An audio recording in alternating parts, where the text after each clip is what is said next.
Hello, and welcome to the Weekly Scroll podcast brought to you by the Adventure Archive. My name is Ryan. And I'm still Hunter. And today we are going to be going over Fleaux, written by Kobayashi. I meant to find it last night, and guess what I've still not done? Unpack. There we go. So this is a dark fantasy game. Hardcover, print on demand, so it's a little shiny. So it's got that print on demand shininess to it, you know. Pretty significantly high quality print on demand. Yeah, I was pretty happy with it. They're getting more expensive, so they better be nice. Yeah. Yeah. Yeah, absolutely. Yeah, for sure. Yep. So how you doing this morning, Hunter? Good. I definitely slept enough and did not drink last night at all. So there we go. Well, it is Friday, not our normal Saturday and or Sunday. So right. Today is actually my normal Saturday now. So I think maybe. Is it Saturday? Is today Saturday? For me it is. Oh, okay. I was like, fuck, I work tonight. No. Okay. All right, we're good. We got this. So we're gonna hop right in. We don't have a whole lot of Kickstarter or crowdfunding projects. If you're out there and you're listening, and you got some cool projects, shoot them to us, and we will maybe look at them. Who knows? So we do have one though, from somebody that I know I've backed a number of projects from. Have you gotten all of these from the Merry Mushman, the Knock zines? Zine. It's a freaking book. Knock zine, I believe, somewhere. Maybe I don't actually. Wait, I think I do. I don't know. Maybe. Well, whether or not we do, I have some of them, and they have put out another project. It is called A Folklore Bestiary, inspired by folktales and superstitions. So this is going to be a massive 40 creatures steeped in folklore from around the world. Each comes with its own story and gameable material, including adventure hooks, NPCs, and dungeons, available for both 5th edition and old school essentials. So this looks pretty cool. And what I like about the tiers is you can choose like 5e, OSC, or both. Very cool. Which is interesting. So I obviously just went with OSC. But I'll click on the updates in a second and tell you something about that. But from the nerds who bring you Knock Magazine, here comes a Folklore Bestiary, 160-page hardback full of whimsical, spooky creatures inspired by actual folktales and superstitions. It is a compendium for that game and a better game. Some different covers, which is interesting and annoying to me, because I would like one or both, but I will not get because you need them. Yeah, because yes, you got it. Yeah, nail right on the head there. I want both covers. I'm not paying for it though. They got giants, fairies, all sorts of things.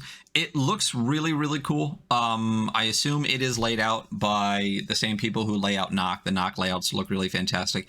And the art in it looks really, really cool too. It's definitely its own book. One of the knocks I have on a lot of 5e content is it's very like GM binder home brewery looking. It all looks like 5e. So it's cool that these will be, even in the 5th edition version, not like that. So the OSE version is right here. Looks really, really cool compared to the 5e version at the bottom. So similar, but obviously one written. I mean, stat blocks for both games are very, very different. So it looks pretty cool. The layouts look fantastic. It looks really cool. The art is really does look very good. It looks very interesting. You know, it's definitely not your box standard 5e art. I mean, OSE tends to have when there is art, it's good. Yeah. So, and listen, and one thing I will say about 5th edition and WotC art is it's fantastic. I think the 5th edition style of art is great. They do have a super huge emphasis on putting color art on every page. Yeah. And that could be part of the reason the book is $50. So maybe if you just scale back a little bit, it wouldn't need to be as big or as expensive. But some cool pledge here. Everything is in euros, and again, right now euros to American dollars is doing okay, so it's not that expensive. So you can get for 15 euros, you get PDF of the OSE version or the 5e version. Going up for 25, you get PDFs of both. For 33, you get one or the other in the euros. And then for 60 euros, which is about $63, you get a hardback of one and digital of the other. And if you want to go balls to the wall, if you want to put your balls on the wall, yeah, put balls on the wall, you can get a bunch of them. So anyway, so all I backed for was for the OSE version. And just a real quick fun little nod here in the update that they sent out. Will I access it without being? No, you have to be logged in. I think it's only for backers. Yeah. So, and I'm on a different browser than the one, and I'm not going to pull it up. But they actually sent it started just a couple of days ago, and it's already way beyond funded. It's $8,000, and it's at 68,000 with 1,300 backers. Not surprising from Knock. I think it funded in like 10 seconds. Yeah. But they sent out an update on backers on the first like day or two, on who got what versions. And I think it was like 60% or something like that just got OSE, and then 15% just got 5e. So it's really interesting. Wow, that's wild, really. Yeah. A very small percentage only got 5th edition. You know, there was a decent chunk that got both, but for 5th edition by itself, it was, if I remember correctly, only 15%.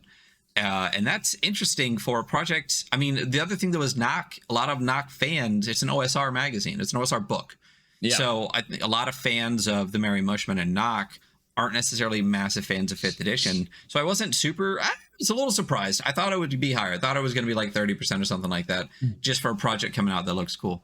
But we'll see how it goes. And we'll see if the money starts kind of leaving 5th edition, if people stop putting out 5th edition stuff, which would be an interesting take. So that's really the only project we're going to go over today. Kickstart the Podcast. We did it, dude. Boom. Hell yeah.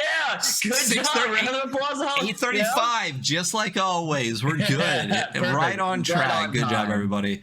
But if you do have a project, shoot us a message. We're definitely not going to go over every single project, but if it's one that we think looks cool, we will talk about it. And if it's one that looks really cool, maybe you can come on and talk about it. And yeah. So that's where we're at with that. So we're going to hop right into Fleaux. I'm going to bring that up. Yeah. You know? I'm going to have to adjust the window. My monitors have changed. I'm going to try to put it over here. So I'll need to adjust that while we're doing it live. Oh, I had some physical rewards that we'll save for next week. Fuck it. We'll do it live. Yeah. Cool. Yeah. I will say, like, the one thing what's your kind of first impression of Fleaux? I love it. I mean, you know me. It's dark fantasy. I mean, just look at the cover. I think it looks really good, and I think the rules are really clean. They're very incredibly clean. They're incredibly clean. They're really clean. It's really interesting. It's like spick and span. It is. The art all the way through is like, there's like some kind of like epic, like semi-grandiose pieces of art in here, and you're just like, wow, that's fucking wild looking. Like, that's really cool. I think it looks really cool. There are some public domain pieces of art I have seen before, but in non-massively produced books, you're gonna get that from some things, but they're still cool pieces. Yeah, I think it's a great project. I'm super stoked on it. So yeah, and the window looks good here. So Fleaux, tonight we bleed, but tomorrow we'll be rich. This is a really cool piece on the cover. Art director Edgar, written by Kobayashi. I cannot find any social media for this person, Kobayashi. If you find any, let me know so we can tag them. Absolutely. But I was unable to. Really? So yeah. I think from the Kickstarter page there might have been maybe some little something, but it just was not there for me. Well. Tap this into place here. We're good. So friends, Romans. Moving on. Countrymen. Fleaux. The rules of Fleaux are this. You may copy. I know somewhere in the first couple pages it says, in plain English, what does that mean? No. Kobayashi, Edgara, interior design, introduction. Let's see right off the bat. Oh, if you can see my cursor, you know, when it turns into a little hand, you know what that means.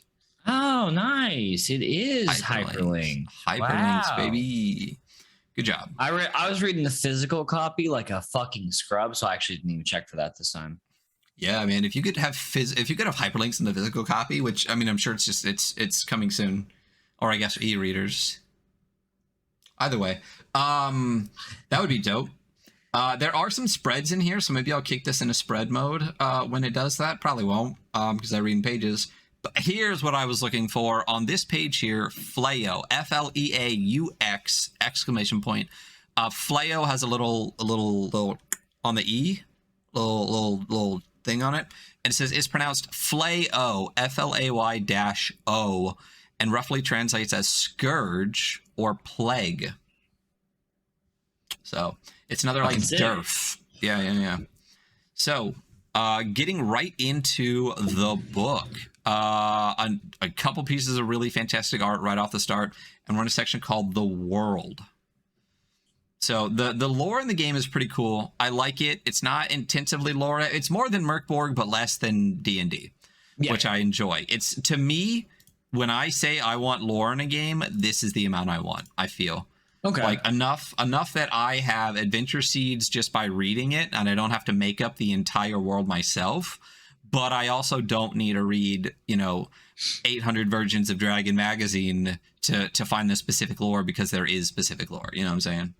So very fair. So yeah. So the world of Fleaux is on the brink of oblivion, far from the flickering lights of civilization, lurking in the deepest forests, hidden in the ruins of past empires. Gathered behind the mountains at the end of the world, the legions of chaos await. Ignoring or minimizing the threat, the free people of the world fail to see the corruption that is slowly eating away at the foundations of society. The world's only hope may lie within the nobodies, the drifters, and the scoundrels who walk the dark alleys and muddy roads of crumbling empires and emerging kingdoms. Facing chaos after accepting an easy job or simply by answering a call for help, it's the actions of these unlikely heroes that will make a difference. Perhaps. I like that. That's a great intro. So basically, you're kind of anti-heroes a little bit is what it kind of feels like. You're just the fuckers. You're fuckers, Yeah. You're fuckers. But all the fuckery starts on the edges, and since you live life on the edges, it starts with you. I like that. I dig that. It's a cool idea. The world of Fleaux setting is inspired by his own 17th century. You'll meet halfling dwarves and elves, as well as goblins and the ogre-blooded. Magic is a dangerous force wielded by ominous sorcerers. Kingdoms, duchies, baronies, and empires struggle over the smallest piece of land to squeeze it of its riches or strength than their power. Ships have set out to explore the oceans and discover new lands, but half-crazed scholars claim that the known world has not yet yielded all its secrets. Ancient underground kingdoms and flying islands are said to be hidden by powerful sorcery waiting to be found. These stories and rumors soon find their way in the taverns and public houses of bustling cities and remote villages alike. There, a few restless individuals dream of leaving a life of mind-numbing labor for a life of adventure. Another cool piece of art. Really cool piece of art. Love this face. Love the kind of grittier tone the art immediately has and carries pretty much throughout. It's it fits really well. It's like dark swords and sorcery type game, Yeah, it's definitely I don't know if I would necessarily call it swords and sorcery. Why? More like swords and wizardry, because swords and sorcery is like a Gonzo kind of like Conan-y style thing. Do you think there's more swords and wizardry like Western, or do you think it gives it like a weird kind of magic seems to have some like really, really like darker connotations in this, and that's kind of what I always took away from swords and sorcery is that, like, magic casters are sorcerers are like they're usually it's bad, it's dark, it's evil. Okay, that's totally reasonable. Yeah, I can see that then. Absolutely. I don't know if it's real or not, but in my mind, I always saw, like I said, swords and sorcery as being kind of like like a little gonzo weirdness to the setting. Like there's something where you go, oh, okay.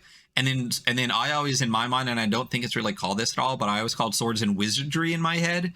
Like anything that had that like Western European Tolkien-esque kind of vibe. Like that's what the wizards were. But I think you're completely right. I think that the magic in this setting is so kind of weird and dark and ominous, and that I think it lends definitely a little bit away from like a big thing some in of those Conan Western novels tropes. is like all the magic users are evil. Like even the one time that Conan works with one, at the end he's like, fuck, I hope I never see that guy again, because it was like, right, yeah, absolutely, that's completely reasonable. That makes sense.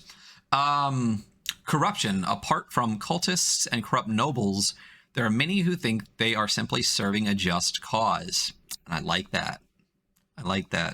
Because most evil is just people that aren't really paying attention.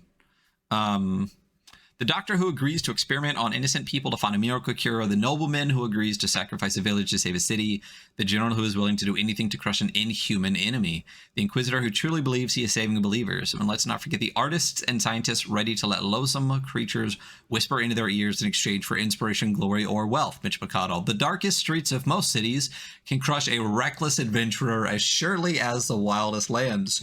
Threats are always insidious, and those in power protect. I don't know what you're talking about. Those in power protect themselves with walls made of fear and lies.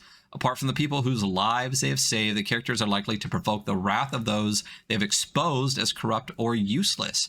But don't overdo it. If all you offer is an irredeemably corrupt world, there is little incentive for the player characters to become corrupt themselves.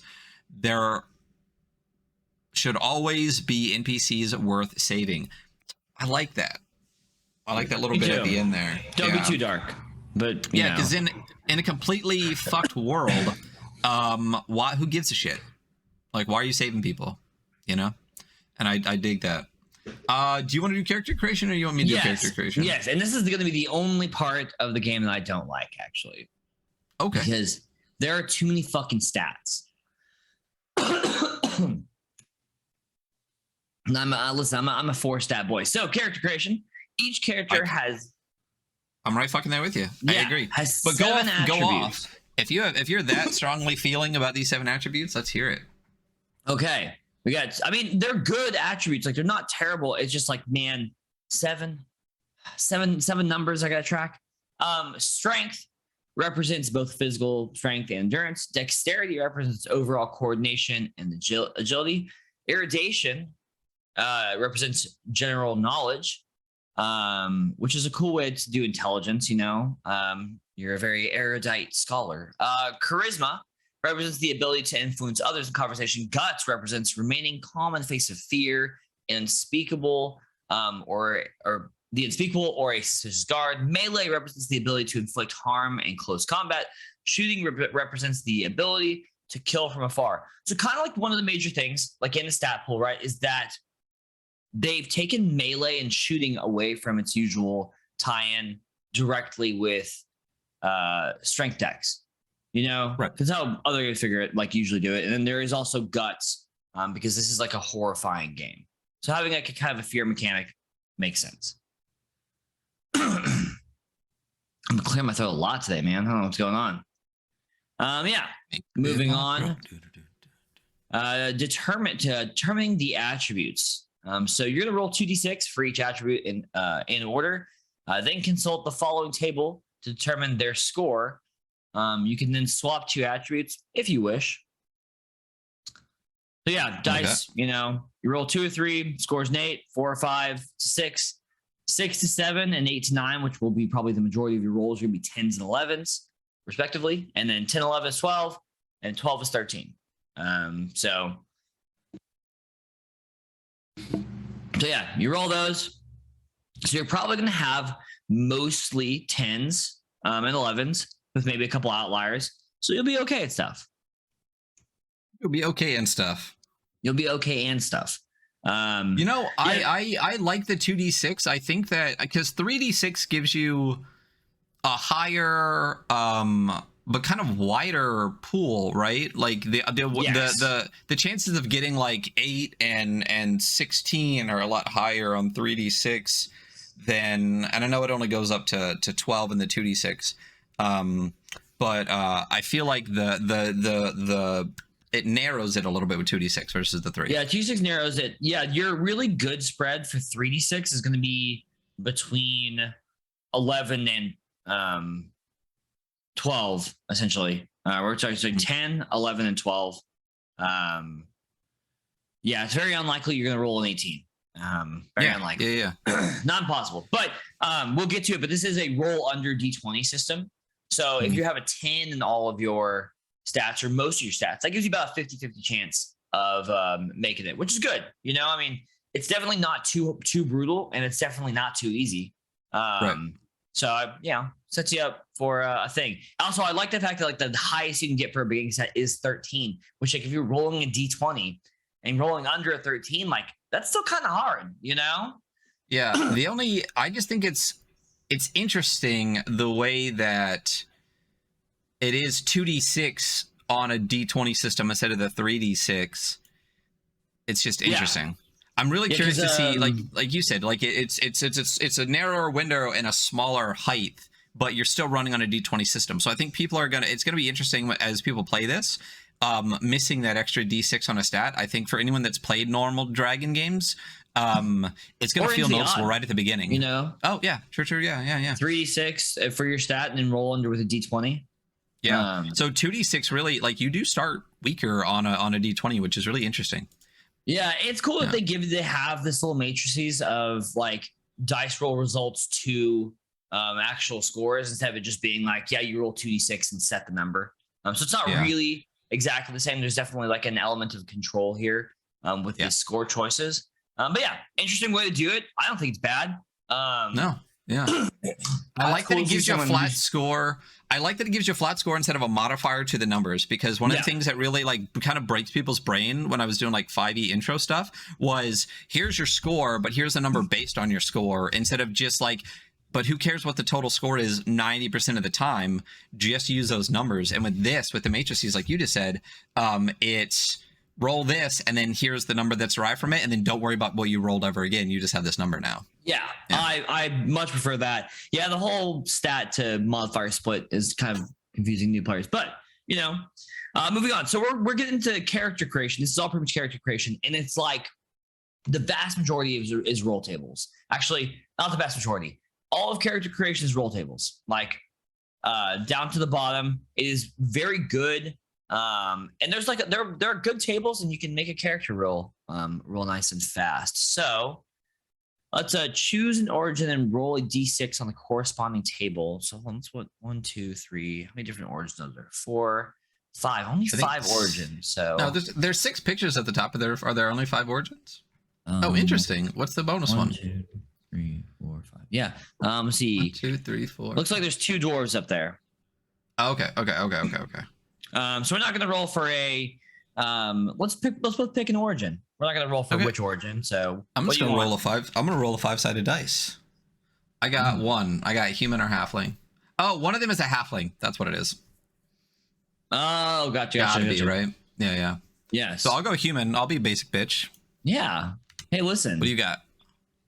Elf. All right. Well, yeah. Okay. I rolled a 6 on my elf. So my elf, let's see. My elf grew up talking to foreign merchants. I have +1 charisma. Dude, nice.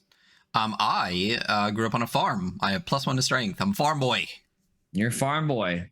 Farm boy human goes on an adventure with far traveled elf. I've never heard that story before. There we go. No, not once. Yeah. So if you actually deep dive these tables, I thought they were really good and really clever. I really, really enjoyed the goblin one, because it's very goblin-y. You grew up as a wizard's minion, in the underworld, under the whip of a dwarf foreman, like very goblin-y. I don't know. I like that this is dark and gritty, and it's like, you can play as a goblin. And I'm like, fuck yeah, dude! I'm playing as a fucking goblin for real. Hell yeah.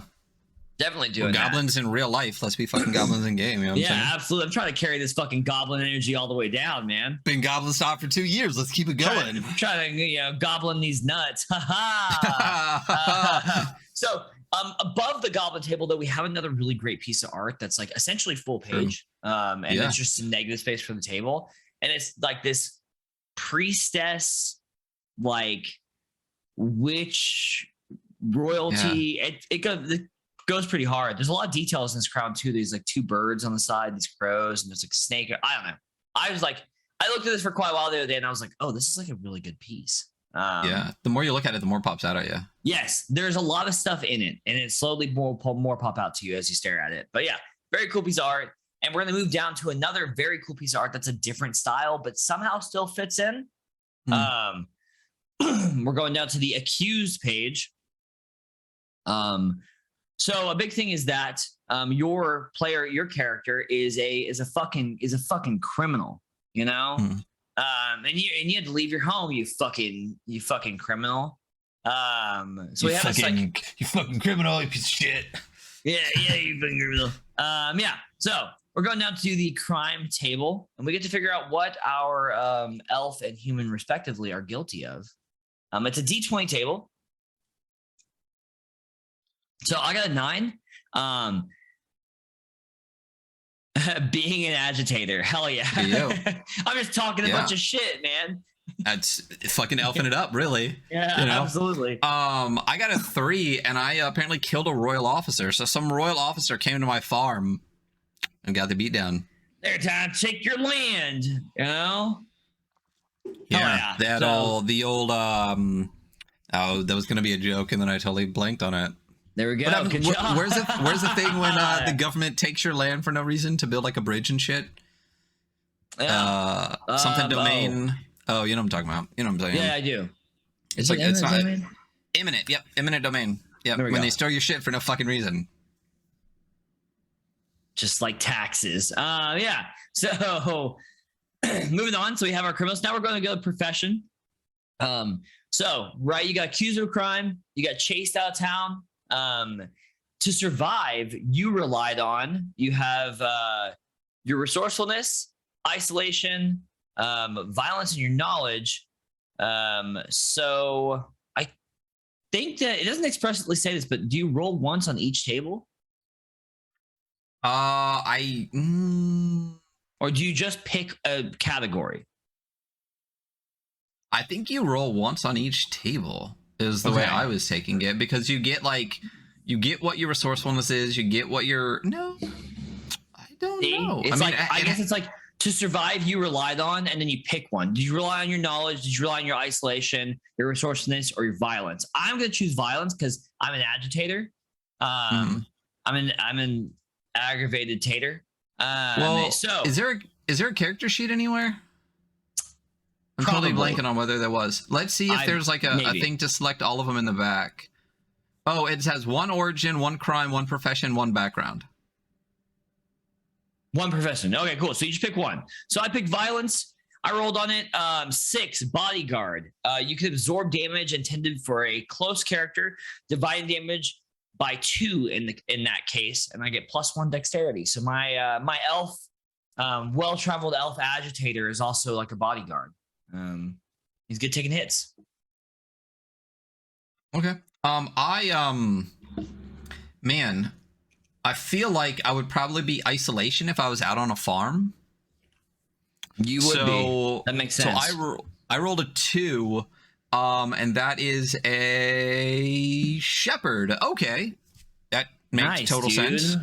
Absolutely. Yeah, so, very, very Jesus of you. Absolutely. Yes. You know? I mean, I've been called Jesus before, so I believe it. I would call you Jesus right now. There you go. I mean, you could. Okay. Maybe. Just let that moment hang in the air, and then we just kept going. There we go. And then we talked about it. So I am a farmer and a shepherd, which makes sense. Yeah, absolutely. Yeah, so I got a +1 to guts, +1 to strength. I like that the bonuses that you get through this are tied to kind of who you are, not necessarily what you are. Like, you don't get a bonus for being a goblin, but you get a bonus for what you did in your goblin life. Absolutely. And like we're kind of just rolling, we're kind of walking through these, but they're really well put together, and like obviously like both of our characters already make a lot of sense. And I like that we're just rolling and making characters make sense. A couple of ones that I really liked. let's see. One that I liked was for your knowledge under professions. Sorcerer's Apprentice. Your character knows 2 randomly determined spells and has +1 guts. Really like that. You start out with just like a little bit more magic. Wait, Hunter, you like a magic one? Yeah. Okay. Yes, I always like. I have a game system I am writing that is literally you're only a wizard in the game. There's no other character class. You're only a wizard. Oh, interesting. You I might be haven't a heard of sword this wizard, but whatever. Yeah. So yes, I like the magic stuff in everything that we read, and I'm a big magic boy. And I like the you're dark. You're a little fucking goth alt boy, so I don't bully you for it every day. So hey, yes, you literally fucking do. You literally fucking do. Maybe I do. Listen. Anyway. But yeah, that one's cool. I really like that one. I think the Barber Surgeon is a cool one that I enjoy on that one. Because I like the whole it's one right above number 1. Oh, because very that's cool. Kind of set in reality, but it's so dark. Like humans were fucking dark and stupid, man. And the fact that your barber was your surgeon, like slicing you to bleed you and get all the humors and shit out, man, we were dumb. And pretty much all the resourcefulness professions I really enjoy as well. Tomb robber's really good. You can avoid traps. Con man is great because you can just you can be a fucking liar. You're just like, you're really good at lying. You're a fucking liar. So I think they could use a little bit more direction on that though. Like it's 4 tables and it just says D6. Like, I will say that pick one or roll one or what? Yes. Yeah. But having said that, like other than that, I'm very much enjoying building a character in this. Mm-hmm. Yeah. Too many stats, but the character creation's cool. Yes. So moving on, we have another really great 75% of the page, like at least height wise, piece of art. That's very, very cool. Here we have hit points, equipment, damage dice, and willpower. Hit points. I don't know if y'all actually know what hit points are in the game. So hit points, it's gonna be your total HP. So it's taking damage. It's equal to your strength score. So big strong people, big strong HP. Equipment, you begin your adventure with a weapon. Choose or roll on the weapon table below. We'll get there. A knife, 3d6 shillings. If you opted for a violent career, you also begin with a light armor that grants 1 point of protection. So my elf bodyguard gets 1 point of protection from light armor. Damage dice, by default, a character inflicts d6 points of damage when armed and d4 points when unarmed. Willpower, you start with a willpower die equal to d6. So that's just you start with a d6. It's not equal to d6. You start with a d6 for your willpower die. Right? That's weird wording, right? It's not just my imagination. By default, a character inflicts d6 points of damage when armed. No, willpower. Which one are we on? Oh, you start with willpower die equal to d6. So you start with a d6 is what I assume. That's what I'm fucking saying. I'm like, so you start with a d6. You start with willpower die. Yeah, the die is equal to a d6. Yeah, it's a weird way to say it. Instead of just saying you start with the d6 for willpower. That is a little bit of a weird wording, for sure. I thought I'd seen this art before, and I feel like it might be the cover to one of the Eyes Beyond the Torchlight, but I might be completely wrong. This was the one I had thought before. Eyes Beyond the Torchlight is a game that we're definitely going to go over, but I thought it was like the player handbook version. It sounds like you're just making shit up, man. But I mean, that's what I usually do. Continuing to move forward, we are on this next page, which has a cool little medallion piece of art in the center, and it's talking about character XP and all of that fucking good shit, dude. Your character gains between 1 and 3 experience points XP each session. You gain a level with every 5 XP earned. So, if your people are leveling up too fast, limit it to 1 XP per session. And if it's too slow, gain a level every 3 XP. So it's just like, kind of manipulate it however you want to increase the speed or slow it down. If you have a party and you don't get to play very much, I might be increasing, or I might be making it to where leveling up takes 3, just so they can experience higher levels very quickly. But yeah, it's pretty cool. I like that. That's exactly what I would do with the game. Is basically just like each session, boom, you go. Yeah. Especially if you end like Victory Basic only has 10 character levels, and at 10th you automatically retire. So doing this means that each campaign is going to take maybe 10 sessions, and like you said, if you make it every other, it's going to be 20 sessions, and boom, you're done. I enjoy that. Very easy to fucking puzzle that out in your math brain. The experience, levels and associated benefit. So level 2, you get a +1 to an attribute. Maximum is 18, so you cannot go higher than 18. And I think that's all the way down, actually. And you get +1 HP. 3, you gain a talent, which we're about to get to, and you'll get +1 HP. 4, you get +1 to attribute, +1 HP. So every level you get +1 HP. 5, you gain a new level. 7, you gain a new talent. 9, you gain a new talent. So at the end, you end up with, I think, 3 talents, 2 professions. And I think at 10, your willpower die goes up. So your character slowly grows, and it's pretty cool. I think, do you start with 1 talent? I don't know if you do. I don't remember seeing a talent section before, or remember it while we're reading it, because that's the first time it's been mentioned. Feel like we're still going through character creation a little bit, Yeah. Maybe it'll say after but I don't think it does. Yeah. So obviously right now, like, I'm really liking the book, but there's a couple of questions I have that could be laid out by a little bit clearer.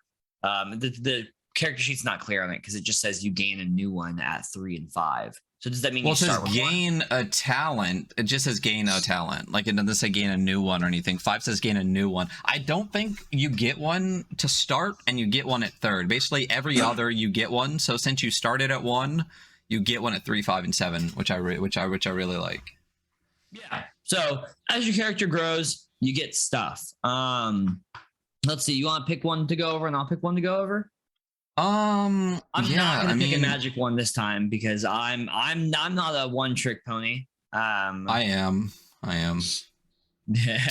But all of these are dark, so it's like I can actually just like pick one. Oh gosh, I'm gonna go with Touched by the Dark. I fucking knew.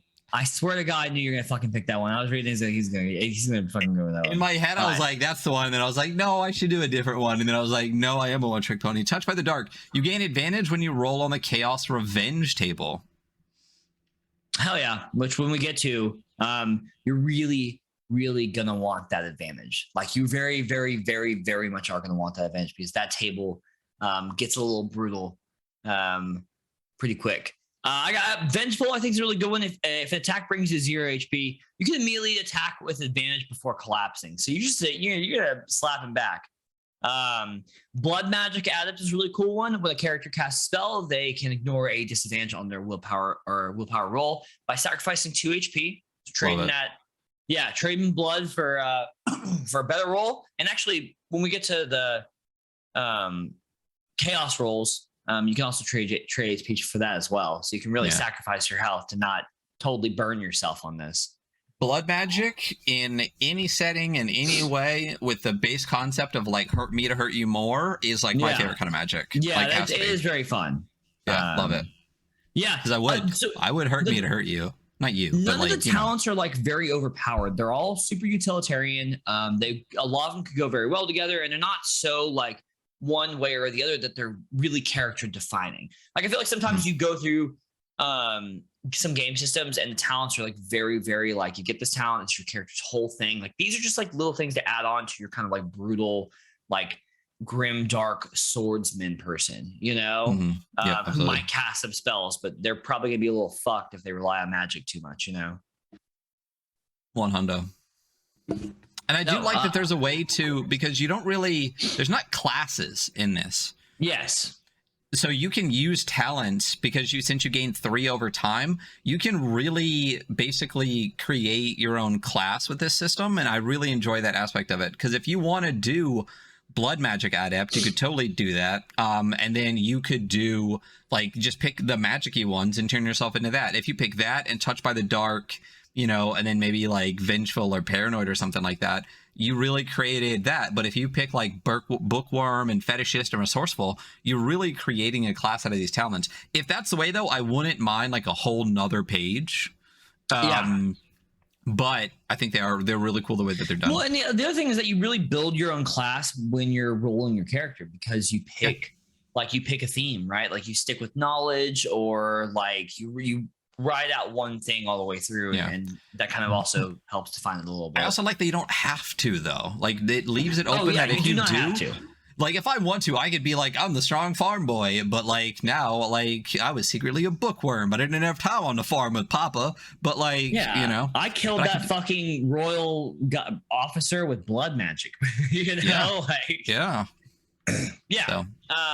Very good. Yeah, very clean rules. Like I know we're having we had a couple questions about them, but like they're very easy to understand. There's just not a lot to it, and that's not a negative comment, because I don't want there to be a lot to it. I like simple. Simple is good. Simple hits, you know. Equipment. So we'll start with cost of living. At the beginning of each adventure, characters spend a number of shillings equal to their strength. This represents their expenses between adventures. Because if you're a big strong boy, you're going to eat more. You know, they got to get you that extra large bed at the end when you're there, because you're just such a big strong boy. A character who does not have this amount has either taken a job or a loan, preferably from a shady character. If they prefer to be hungry and dirty, they will suffer disadvantage on all their attribute rolls during the session. That will teach them not to be stingy. Oh, you want to be stingy? Here you go, fucker. Disadvantage across the board. Now you go take that loan shark's money and you're going to like it. You know? There we go. Yeah, it's Bloody Benny is the loan shark's name. You know, it's like, why do they call him that? Well, not for good reasons. Yeah. And then weapons. So I believe we roll on the weapons table is what's above, correct? Yeah. Yeah, choose a roll on the weapons table. So it's a D20. You want to give me a D20? Tell me what your... I got a 12. I got a chopper. Nice. Well, I crit failed. Actually, I guess in this system, it'd be a crit success. I rolled a 1. And I got an axe.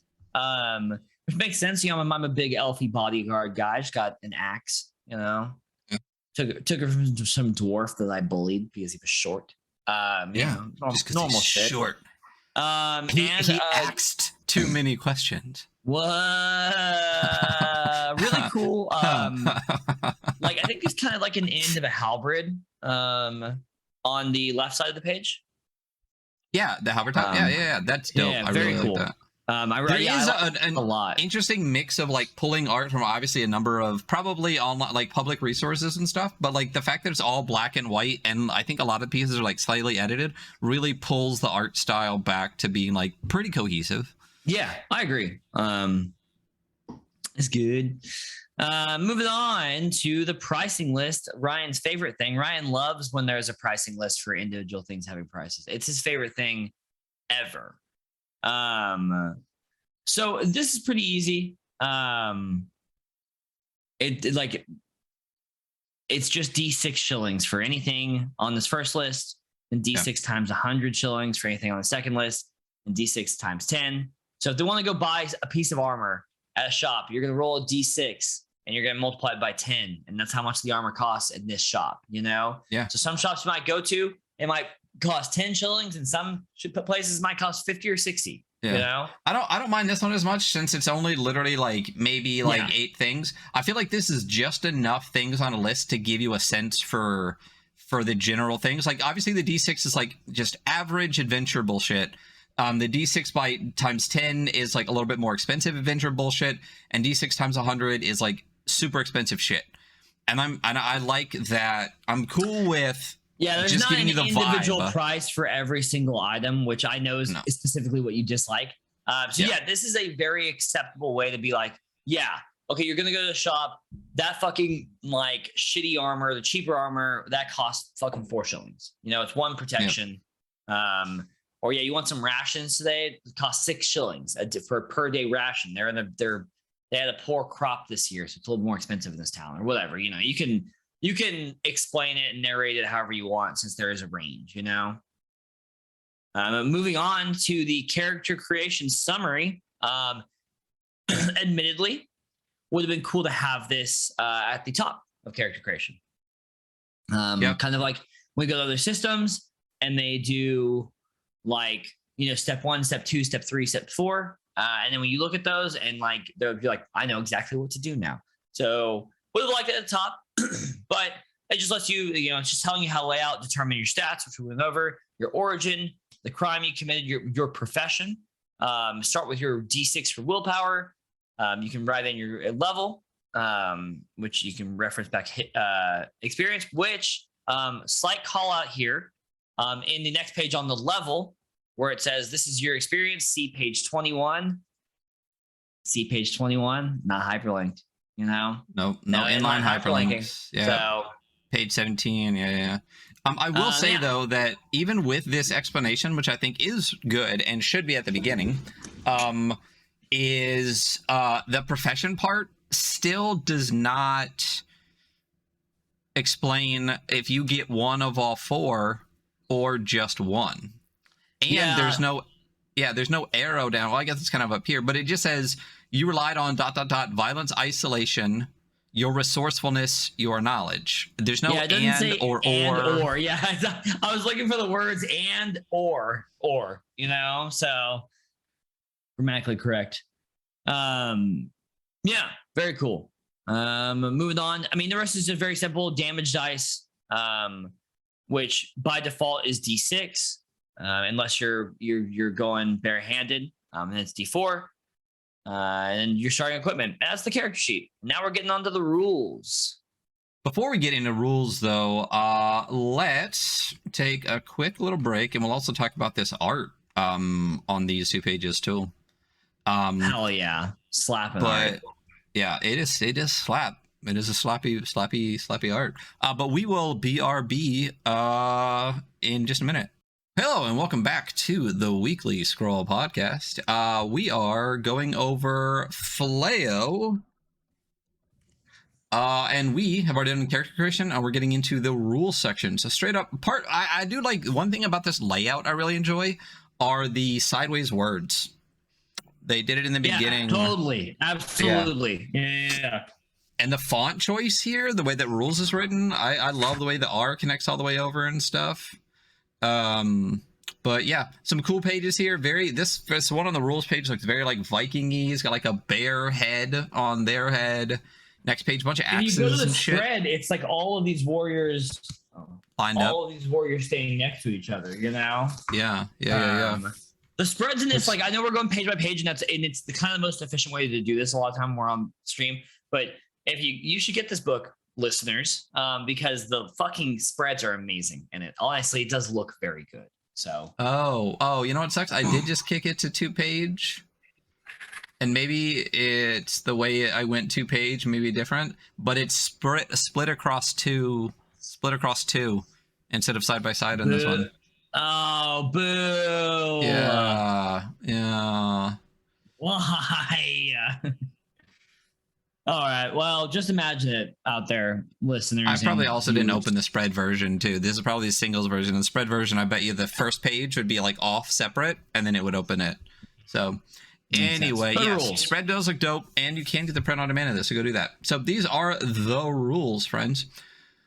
Rules, everything happens here. Well, almost. The attribute roles. When a character tries to do something that has a chance to fail, the player makes an attribute roll to rolling by rolling a d20. That, at its core, I think, is the basics of a lot of games that it should be 5th edition, but it feels like it's not. But games should always have this. You only have to roll when there's a chance of failure that matters. Yeah. Like, if you're just like... someone can roll if it doesn't matter.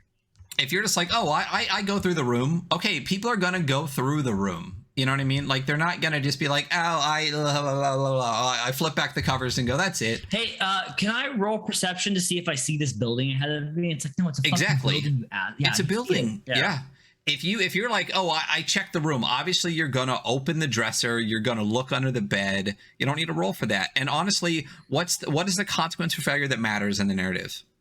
Totally. I've definitely had like beginner DMs that like there was something they wanted us to see, and then we all failed the rolls. Like, I really wanted y'all to see it. Like, what the fuck do you have us roll for it, asshole? Don't have us roll for it. That's the whole point. And I will say 100, like 100%, I did that for sure. I've done that before. I taught myself how to GM, like, and was doing stuff.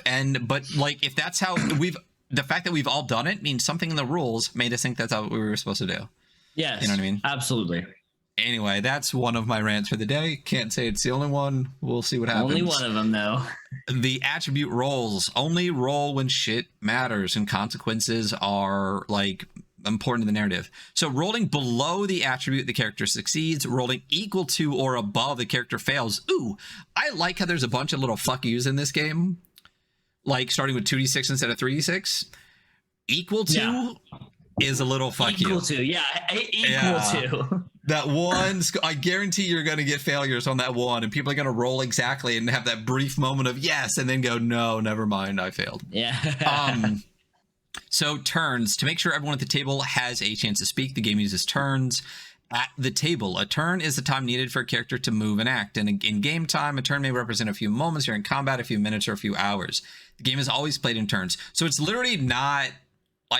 this sounds like in and out of combat, you just go around the table instead of people going. I'd be curious how that actually plays out in RP though. Like if someone like, I guess maybe just picking big events or something. One turn, 2 actions. To make sure no player hogs the spotlight, a character can move and take 1 action during their turn. The action complexity and the distance covered with a move action depends on the length of the turn as established by the GM. Moments, minutes, hours. Performing 2 identical actions during your turn triggers a willpower roll. Interesting. That's a really interesting way of thinking about it that I don't think would actually work in real life. Like it's your turn. So what do we do for the next couple hours? I feel like that takes a lot of agency from people, potentially. You know, I would have to see it in action because I get what you're saying, but I'm not really, I don't know. Yeah, I'd be curious to see how it played out. Definitely worth exploring. And then it could obviously be tweaked a little bit, but like the 1 turn 2 actions for like hours. I don't know. We'll see. Obviously, they play tested it to work somewhere. I mean, I think for me personally, I would just like with my table, I'd just be like, hey, we would use this for combat, and outside of combat, we would just be, making sure we still go around in a circle and talk, and no one hogs it. But no huggies. Critical success and failure. No matter what the modifiers are, a roll of 1 is always a crit success. A roll of 20 is always a crit fail. For an attack roll, a critical success means the character does maximum damage and adds another damage die on top of that. Dope. My standard 5e rule. Whatever the roll, a critical failure means you have to make a willpower roll. So willpower rolls are important, and I assume we'll get to why they're so important at some point. Yep, there it is. So advantage, disadvantage. We know what advantage and disadvantage are. You roll twice, pick the best one or the worst one. Oh no, wait a minute. Advantage allows the player to choose which result to use. Disadvantage means the GM chooses the result to use. I do like that there is a little bit of the GM could actually allow them to succeed if they really want to. Yeah. For absolutely. the GM, in a certain situation, you're like, I want to see them succeed. So let's do that. Why not? For the GM, use this rule to reflect bad or good conditions that can influence an attribute roll or a roll. This might be a strained relationship or having the right tools for the job. For the players, try to create situations where your characters can gain advantage, find better position, help another character, blah, blah, blah. Advantage and disadvantage can apply to all die rolls. If a roll happens to have both, they cancel each other out, no matter how many of one or the other. So 5 advantages gets canceled out by 1 disadvantage in this system. Usage die. Some things in the game are represented by a usage die to model the fact that they are available in limited quantities. Magic item use, willpower influence. When this resource is used, you roll its usage die. A result of 1 to 2 means the usage die is downgraded to the next smallest die. I like this system. I've seen it before. It's really interesting. It's a little bit ticky-tack for me, but I don't think so in this system. I think there's enough rules in this that this fits in. If it was any lighter, I'd feel like this is a burdensome. Instead of just being like, it's got 5, subtract 1 each time. But every time you roll a 1 or a 2, you go from 20 to 12 to 10 to 8 to 6 to 4. So you can potentially have an item for a long time in the beginning, but as the die drops, it's going to deplete much faster. Makes sense. When you roll a 1 or 2 on a d4, this means your resource is depleted. As a rule of thumb, the average number of uses for each usage die is as follows, which is interesting. I really like this. I wish it went the other way, since it went the other way. But the average number of uses on a 20 is 30. On a 12 is 20. On a 10 is 14. On an 8 is a 9. A 6 is a 5, and 4 is a 2. So if I do super quick math in my head, that's 64, 73... 78, it's 80. It's 80 uses. That's a lot of uses. That's what I'm saying. At the maximum of absolutely. Well, that's the average. The average number of uses. Yeah. But something could start with 8 instead of 20, and then you would only get, 16. That's what I'm saying. Not the maximum rolls, but that's starting at the maximum usage die size. Right. So I do like it's interesting. I do dig it. Yeah. Willpower. The willpower die represents a character's ability to overcome fear and exhaustion. As any usage die, it can be depleted, leaving the character open to a panic attack. A player usually rolls their character's willpower die when they take a turn. They take the same action twice during a combat's turn. They use a talent that requires it, or they get a critical failure on an attribute roll. If the action already requires a willpower roll, this one is made with disadvantage. Ooh, interesting. The willpower die returns to its maximum after the character has taken a long rest. Players can choose to burn willpower, roll willpower and subtract the result from an attribute roll, or add it to a damage roll. The willpower die automatically degrades. I like that. I like that push mechanic. I do enjoy it. Once the willpower die is depleted, we love pushing. Yeah. Push it. Push it. Real good. Yeah, okay. All right. Once the willpower die is depleted, the character panics. So, panic. Once a character's willpower die is depleted, the player must roll on the panic table. I like this. Do you want to roll a d6 and see what you panic for? I'm living to roll a d6.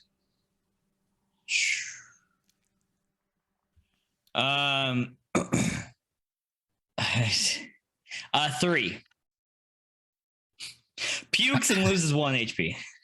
I like that. I just like at the bottom where it says if no one is present, opts for self-mutilation, and then just I love that. D4. Yeah, I love that. If no one is present, is there a star on one of them, or is that it's for number 5, right? Randomly attack someone, number 5, melee attack only, and if no one's around, hurt yourself. That's dope.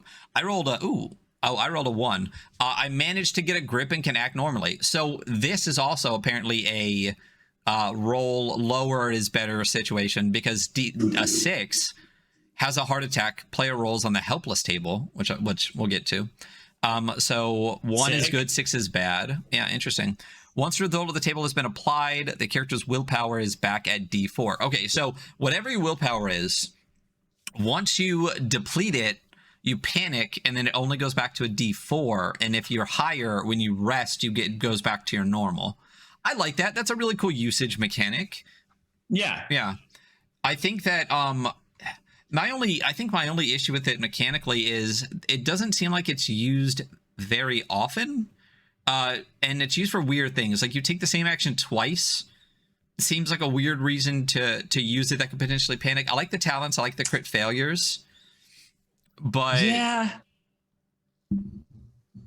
I don't know. Yeah. It is kind of an odd one, I like the idea of it. I'm not sure if I'm in love with this kind of execution of why would I panic if I'm doing the same action twice? Yeah, that one. I mean, if it's a core rule, they can't be switched, maybe. But I think that's one I would get rid of, and I think I might add a couple more reasons for things in here. Yeah, like I'm working on something. It can be very you could cut that out very easily. Oh, yeah. But I could think of 5 other reasons to make them roll willpower saves that would really work on and burn their willpower more.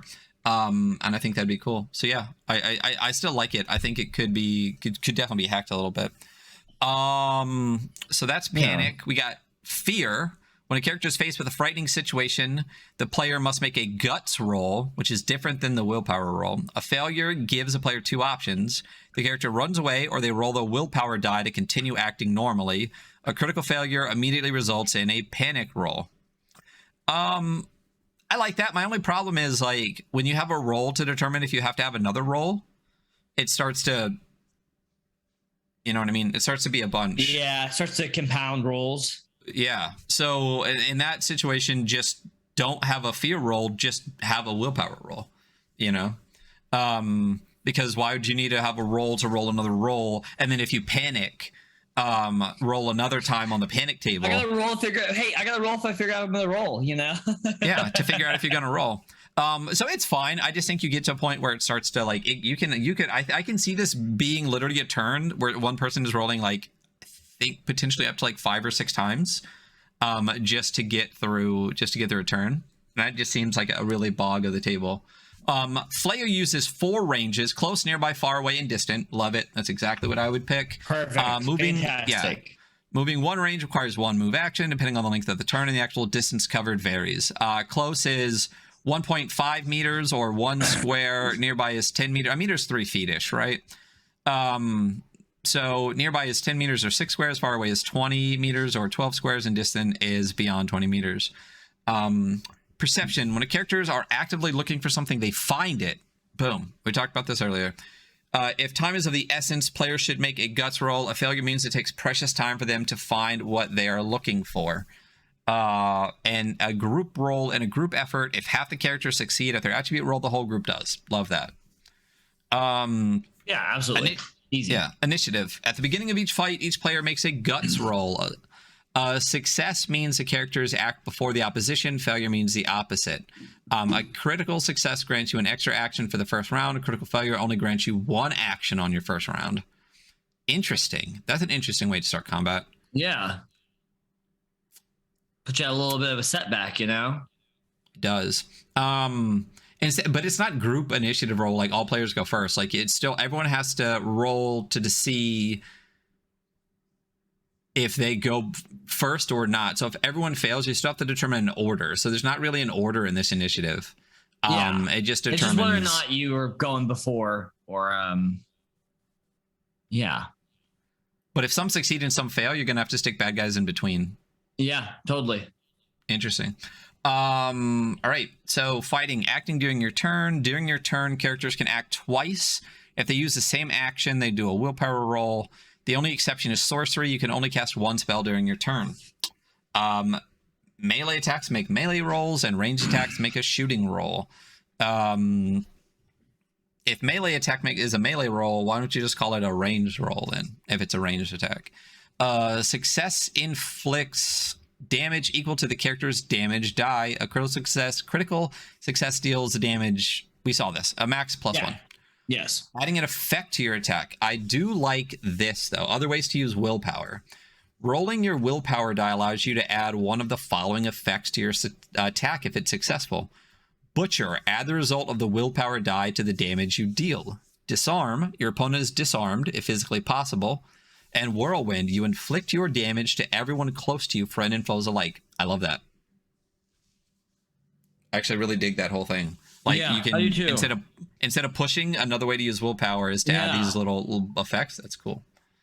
Yeah, you can really burn through that willpower, though. You know, you can fucking, like, yeah, I'm gonna do a special thing. You can burn down the die size one by, like, just in that inherently.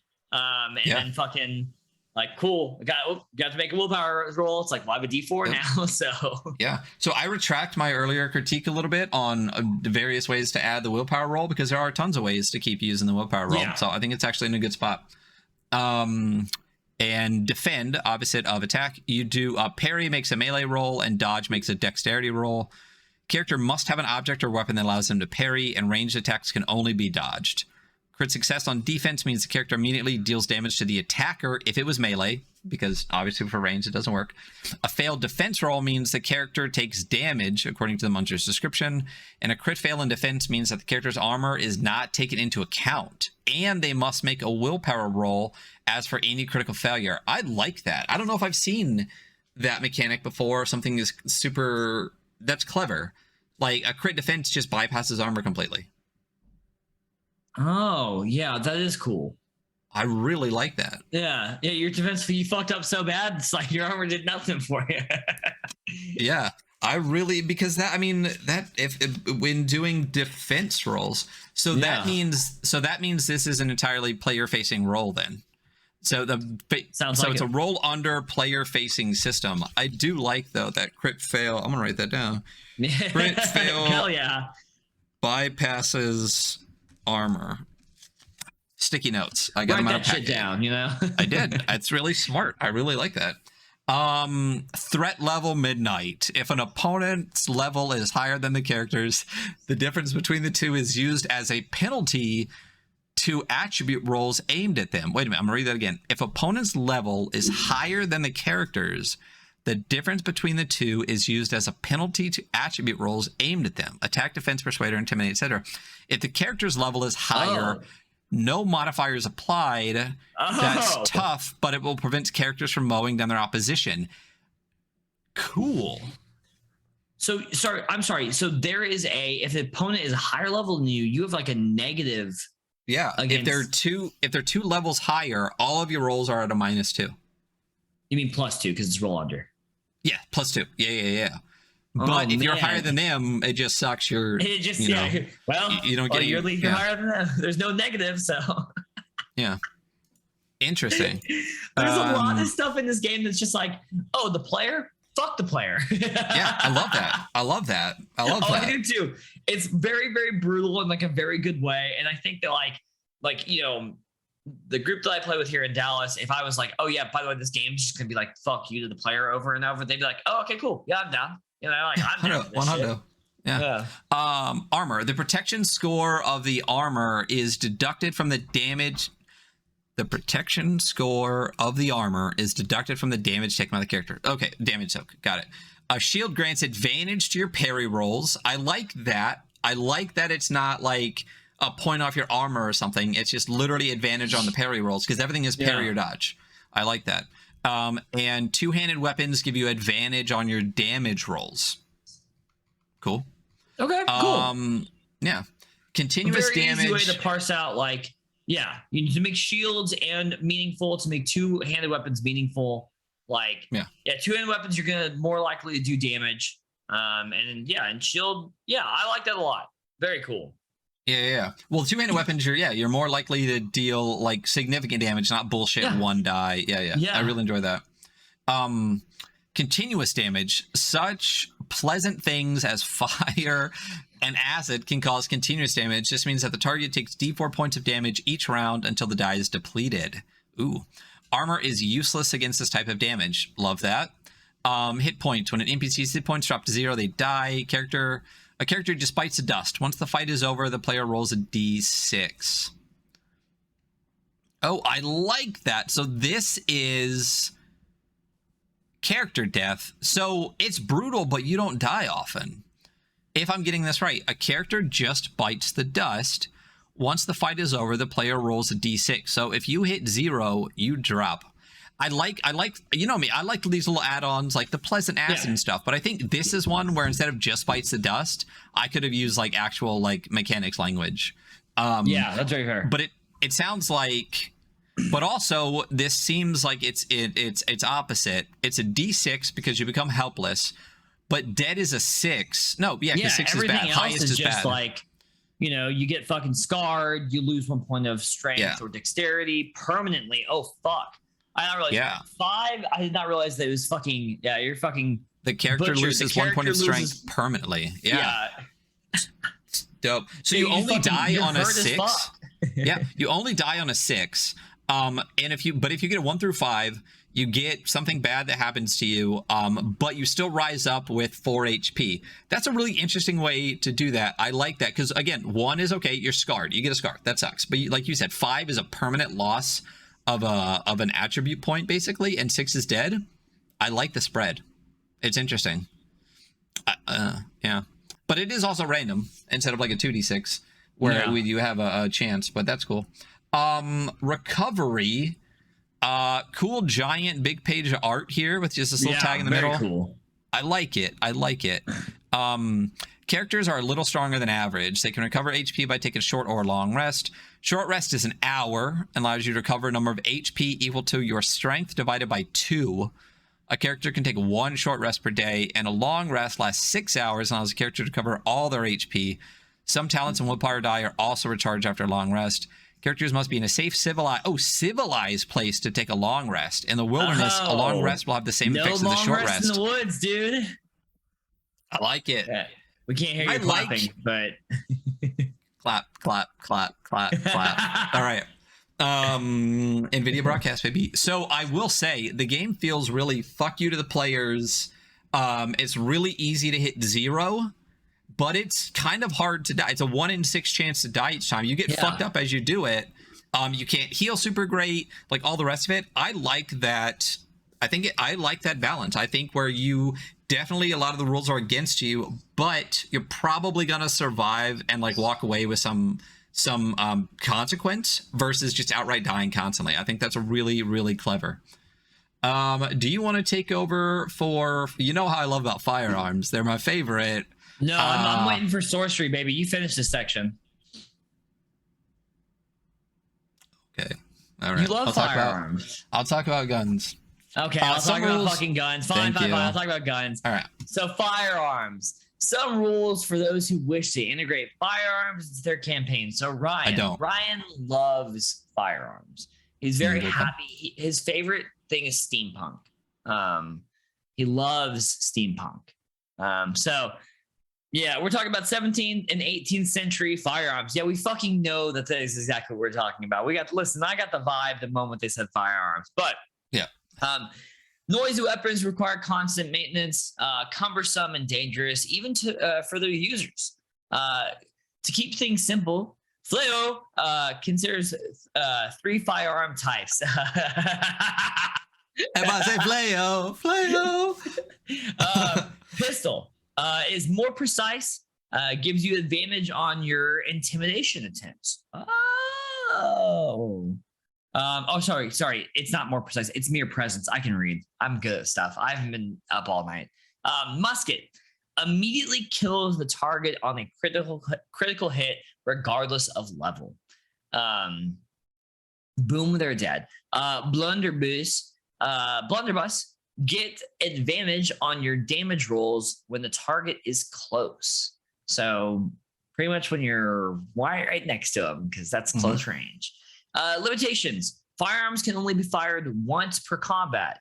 Not a bad limitation, actually. Kind of like that one. You're not going to be a gunslinger in this. You're going to fire a shot, and then that gun's done.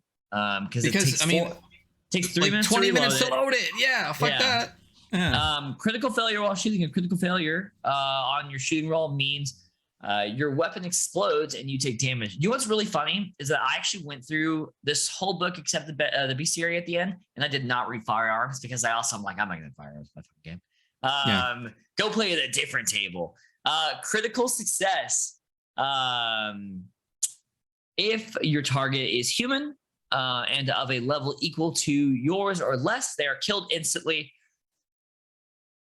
I apologize for the yawn. Otherwise, I don't apologize that much, though. Non-human targets or higher level, apply the usual critical success rules. Once again, though, I think the musket kills regardless of level. So that's the odd man out.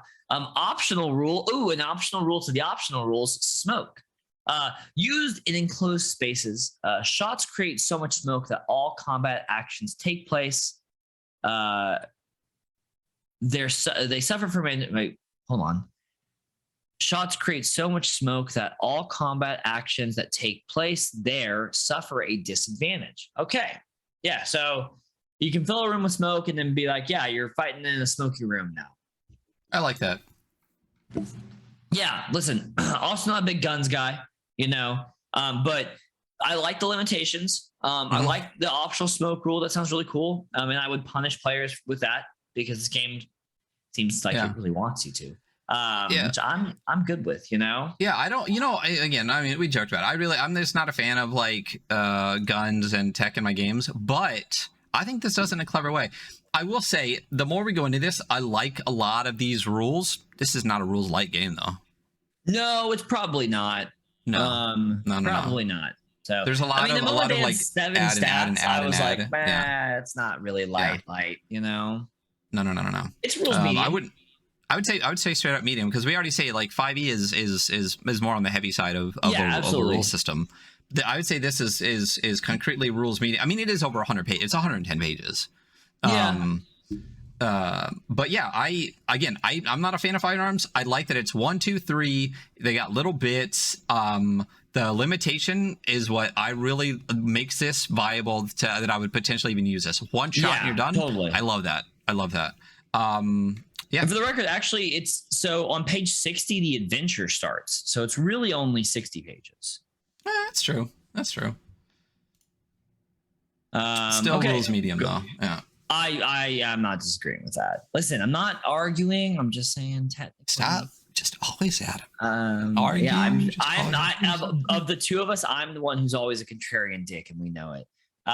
So sorcerers. I don't know if that's sarcasm or not, because I think we're both contrarian dicks. So I'm not sure if that was a dig or the truth. I think it's a little bit of both. Sorcery and firearms. Sorcery is chaotic and a constant source of corruption. Mixing sorcery with firearms can be as dangerous to the user as it is to the target. The purpose of all firearms is to injure and kill. You hear that, NRA? The occult power that feeds sorcery amplify this, and it doesn't matter who suffers the consequences, the shooter or his or her target. In order to avoid turning muskets into assault rifles, the GM must keep in mind the following 2 points. Sorcery should not increase a firearm's rate of fire. Sorcery should not improve a firearm's reliability. Why do I keep yelling? Darn yawns. Gotta get all these yawns out, you know? Runes. The safest way to combine firearms and sorcery is to carve magical runes into the bullets. This is not a common activity, as most wizards do not have the desire or ability to make bullets. It is, however, a very lucrative business, D6 times 100 shillings for an engraved bullet, and is very much under the control of the authorities. A muddy adventurer stinking of gorling blood probably would not be able to buy one. At the GM's discretion, these runes can also be engraved on arrows or crossbow bolts. So runes, we have runes of power for like offensive use, essentially, right? So on the next page, we have a few runes. We'll read a couple. The Hunter's Rune, Hunter's Mark. Shout out, wow. This bullet doesn't hurt your target, but it makes it easier to track. The metal parts from your firearm glow when the target is within a mile. So it literally is Hunter's Mark. I mean, more or less, but mostly, right? Rune, let's do Rune of Light. Once the target is hit, the bullet emits a light that has the same qualities as daylight. The light goes out at sunrise. You can just fucking light some bitch up. You can light up your campsite, except no long rest in the woods, Rune of Disease causes a disease that weakens the victim for D4 days. The GM rolls a die and does not give the result.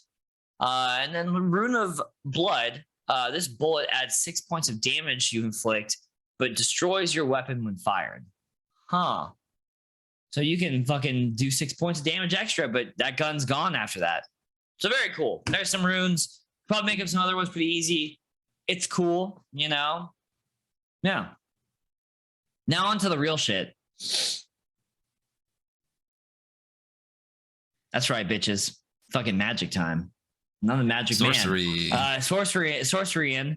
And this fucking next page with this fucking like Skull Island fucking what's the Castle name? Grayskull. Castle Grayskull. Thank you. There we go. Yeah, this fucking Castle Grayskull on here. Yeah, he read my mind, bro.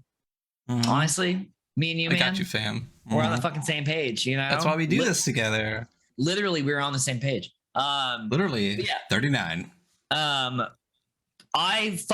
know this is probably public domain art that they have, and I fucking love this piece of art. Dope. I want to know who did this and where it's from, because I want to find this artist and get their art and put it on the walls of my room because this shit slaps so unbelievably hard. Yeah, obviously I think this is cool, by the way. Moving on to cast a spell on 40. For those of you who are following along your books at home, do you imagine if you were like following, if you like actually already own this and we're still following along with us reading it? Like if you do shout out you. You're awesome. You know? Yeah, you're the shit. Yeah. Yeah, we love you. Come back. You know? Yeah, since I super definitely announced that this is a game we were doing but listen. We'll get there. I'm catching up this week. Well, whatever, dude. I'm behind in every form of life whatsoever. So cast a spell. So, you throw in some magic, you're the little magic man, or woman, the sorcerer must make a willpower roll right there. For sorcery is super limited because it is a willpower roll. And that's brutal. If the sorcerer has already cast a spell during the day, the will roll is made with disadvantage. So if you cast more than one spell a day, you are big time fucked. Magic is very much an accessory in this, and I don't think it's a bad thing. As a result of 1 on the willpower die, can sometimes have unfortunate effects, as indicated in the description of some spells. So some spells have their own specific failures, and that's just a great time. If your willpower die is exhausted after casting a spell, you must face a chaos revenge. Learning new spells. Well, first we have this 6-armed lich looking thing holding a sword at the very center of the page. Another very cool piece of art. Scrolling down to learning new spells. Sorcerers don't share their secrets, and those who have written them down in grimoires have made sure they're protected by powerful curses. Finding a spell should therefore be the result of a particularly dangerous adventure. So spells are loot, you should be going on an adventure for a spell. It's a fucking hard thing to get. Next, we have the Chaos Revenge table, and it's very cool art. This is what you get for exhausting a willpower die when casting a spell. Ryan, would you like to roll me a d6? Would love to roll you. Would you? Dude, that's fucking sick. Thank you. Yeah, I would love to give you that beautiful bean footage. It's a 4. 4. Your body pays the price of your arrogance. Lose 1 HP permanently. I'm gonna roll one now. Please roll high. 3. You cause an explosion of magical energy. Inflict D6 points of damage to all nearby. And then 6 is the best. Obviously 6 is what you want to roll. A creature from another dimension appears and drags you into their domain, and then your character's gone. So just that we're all clear, this is a D6 roll, and if you roll a 6, your character is fucking permanently retired to hell. Sacrifice, you can use your HP to change the result of the willpower die. You can't intentionally set it to 1. So that's a little nebulous to me. I assume you can spend 1 HP to lower the die result by 1 is how I would interpret that, more or less. I don't know about you, Ryan, but that's something like that. That's what I would set it as. Yeah. But yeah, you can't make it a 1 because 1 is that you cannot cast any more spells until next sunrise, which really is just not that bad, but yeah, shout out the being eaten by an interdimensional creature or shit, So, okay, moving on to list of spells. There is a good spread of spells, and there are pretty decent ones. Ryan, do you is this have the most updated version of this? I don't know why. Because the list of spells. Lisa.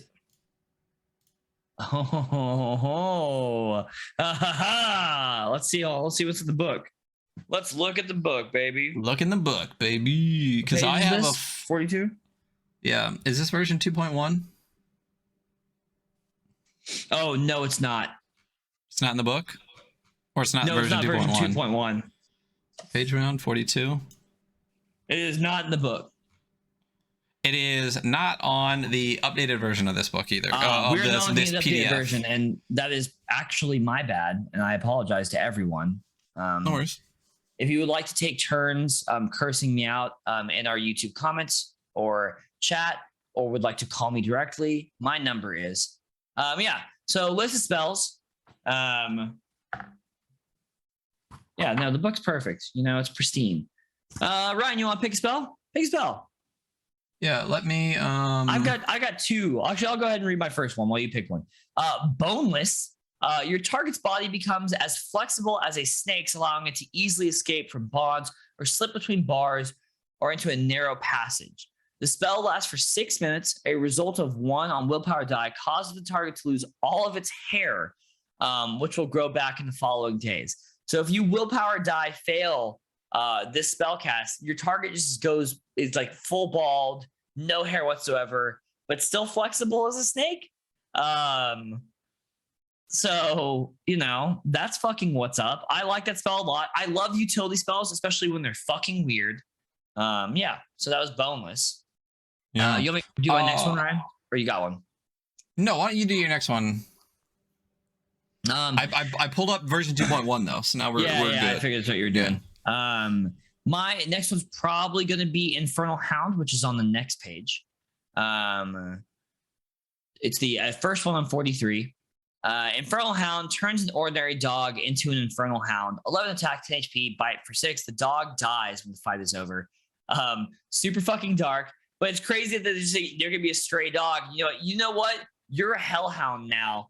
And this is the end of your fucking life. It's like, what the fuck is that? I love this is all what the fuck magic in a very good way, Yeah, very much so. But that whole game is kind of like that. You know what I mean? Yeah, absolutely. Did you get one, or you want to keep moving? No, I got it. All right. Bloody Mark. You can mark an object with a drop of your blood. This definitely costs you 1 HP. You always know where this object is. If the object is destroyed, the sorcerer recovers his HP. I like that. Yeah, I like very that. cool. It's a cool way to track monsters and do a whole thing. Like, you could really, one of the reasons I love that is because of the narrative that you can create with it. Like, if you're fighting an overpowered monster, you could slap a drop of blood on them and bounce, and then track them back and get into a more advantageous position on them. One of the other ones I really liked a lot too was Wine of Death. Wine of Death. Okay, gotcha. I could have even done Vampire, but Wine of Death. The spell targets a jug or cup of wine the sorcerer must touch. Those who drink this wine quickly start looking for a fight. A result of 1 on the willpower die means that the drinkers are trying to kill each other. So cool. So cool. Yeah.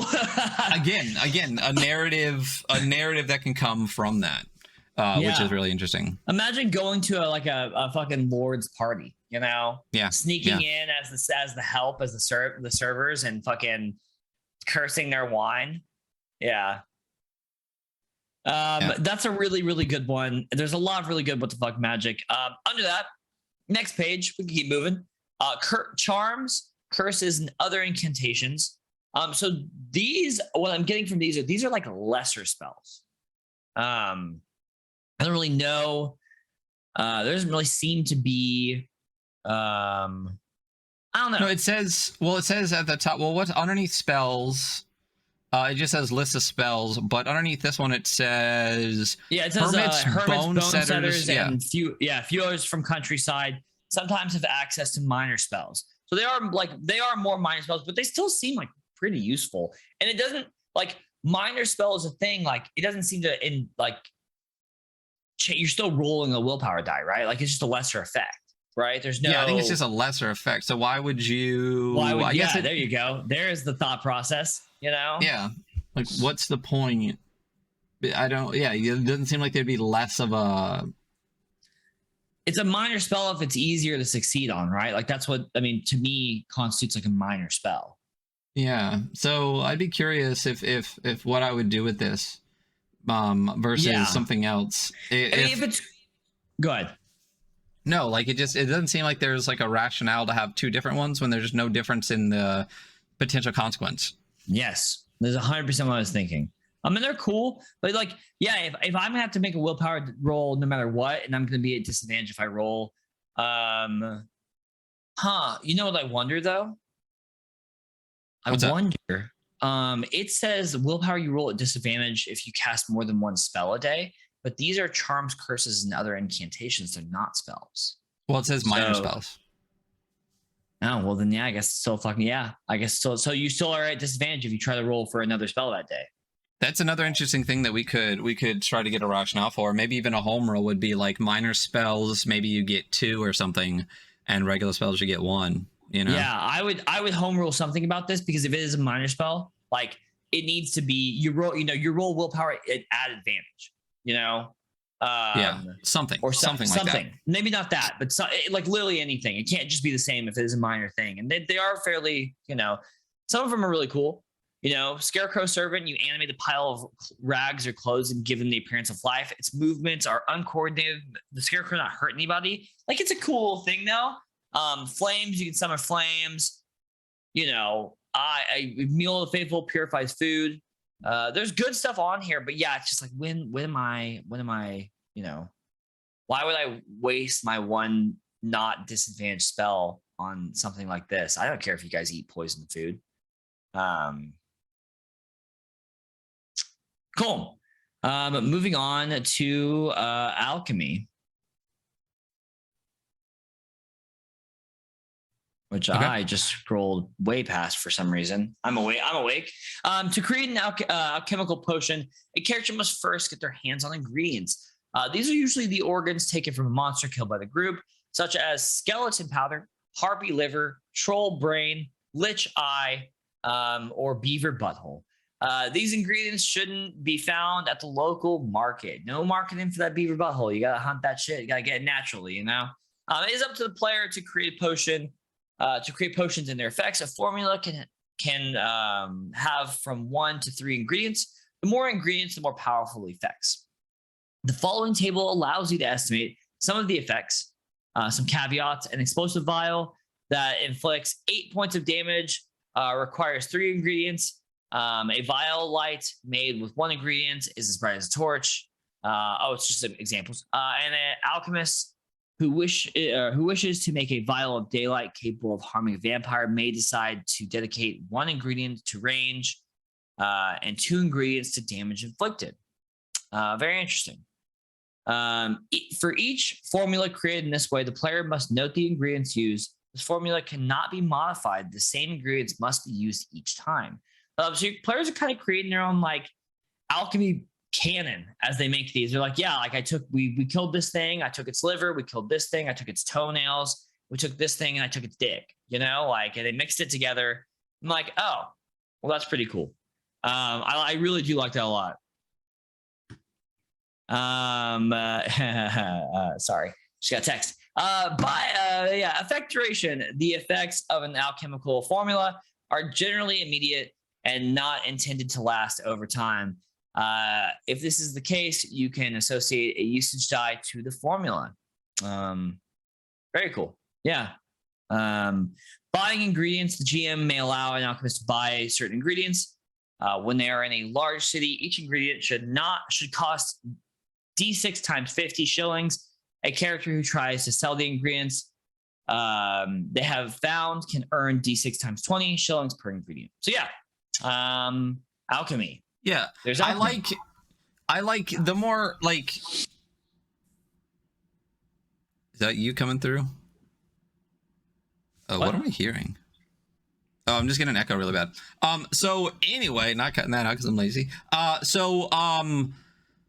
I like this, and again, like we said, this is rules medium. There's a lot of little rules to this, like a lot of them, like the alchemical rules, like all like the little stuff. But I like almost all of them. I feel like it's getting to the point where it's a lot, but we're also getting to the end of the book. So I feel like we're getting right to a point where it's just like, okay, I can remember all of this anymore, and I'm gonna need like a freaking GM screen to be like, oh yeah, this, oh yeah, that, Actually, they have quick notes in the back of the book for all of this. But there's a difference between quick notes to remind you and things that become and rules that are too many to the point where like it becomes burdensome to the GM to try to remember all of them. And if any of them feel superfluous to the point where you forget them constantly, then they're just unnecessary. And I feel like this is not that, is what I'm saying. Yeah, absolutely. If it had like another 30 pages of a lot of these like little rules, I think it would. But I do like that all of them are pretty much like a half page. Yeah, super totally. clean. And this is super easy. It's like, yeah, you know, there you can have up to 3 ingredients. There's this very little table under some guidelines, and like there are no formulas. Make up your own, and just note it down after you do. And that's how you make up the alchemy canon. Like that's fine with me. But if you look at the alchemical rules, and then you look at like the firearm rules, for example, it is almost the exact same layout. There's 3 things on the left, two things on the right, super straightforward, not super ticky-tacky, just gives you almost more of like the rulings over rules kind of vibe to the writing, and then that's it. So I think it's really clever. I'm not... Yeah. Not knocking it, but but just like making an observation. I like the way they do it. It is just a lot. It's starting to get to be more rules. We're done, actually. So this is the end of the rules. So. Oh well, fuck yeah. So I'll take over for enchanted items here. Some cool art on this page. I really love the this hammer coming out from the top. But this female, maybe good looking dude, or whatever. Whatever. Yeah, or whatever. With a really nice like tower shield. It's a cool piece of art. I like it. Enchanted items. A character should not have more than 1 such item. I love that. In fact, we recommend that you go for a maximum of 2 per group. Again, love that. Not everyone shouldn't have so many magic items. They actually have like a backpack full of them. You know, and same with the money. Just like if you have to give someone a bag of holding just so they can hold all the money that they have that they never spend because they just steal everything anyway, it's an unnecessary amount of money. So yeah, I really like that. I think that's really smart too. Few magic items. There's a lot of things from this game that are really clever that could be adapted. And another game I really want to talk about soon is the same way, and we'll talk about that one. Maybe we'll do that one next. We'll see. Enchanted items. Unique steel. Ilmarian steel is the strongest material available. Unfortunately, the secret of its manufacture has been lost, and weapons made of the steel are very rare. A weapon made of Ilmarian steel deflects 1 extra point of damage, like that. Killer weapon. This type of weapon inflicts maximum damage on a successful attack against its target of choice. Vampires, leeches, undead, etc. Love that too. Instead of just being like a +1, +2, +3, like each one has like a little bit of like narrative to it, which I really enjoy. Armor. Magical armor grants advantage to a character's die roll when they roll on the helpless table. Interesting. I like that it's not anything that's necessarily armor related, much like shields. It's not just like a bonus to your armor. This is a perk to when you actually go down. And the fact that there is a later perk to going down it shows an emphasis on how often you're probably gonna like hit 0. Yeah, get magic armor. They'll make with every time that you drop on the ground less terrible. Yeah, that's interesting. The advantage, because advantage on a d6 and rolling 2d6 are very different things. But statistically, you're gonna hit like a shitty but manageable consequence.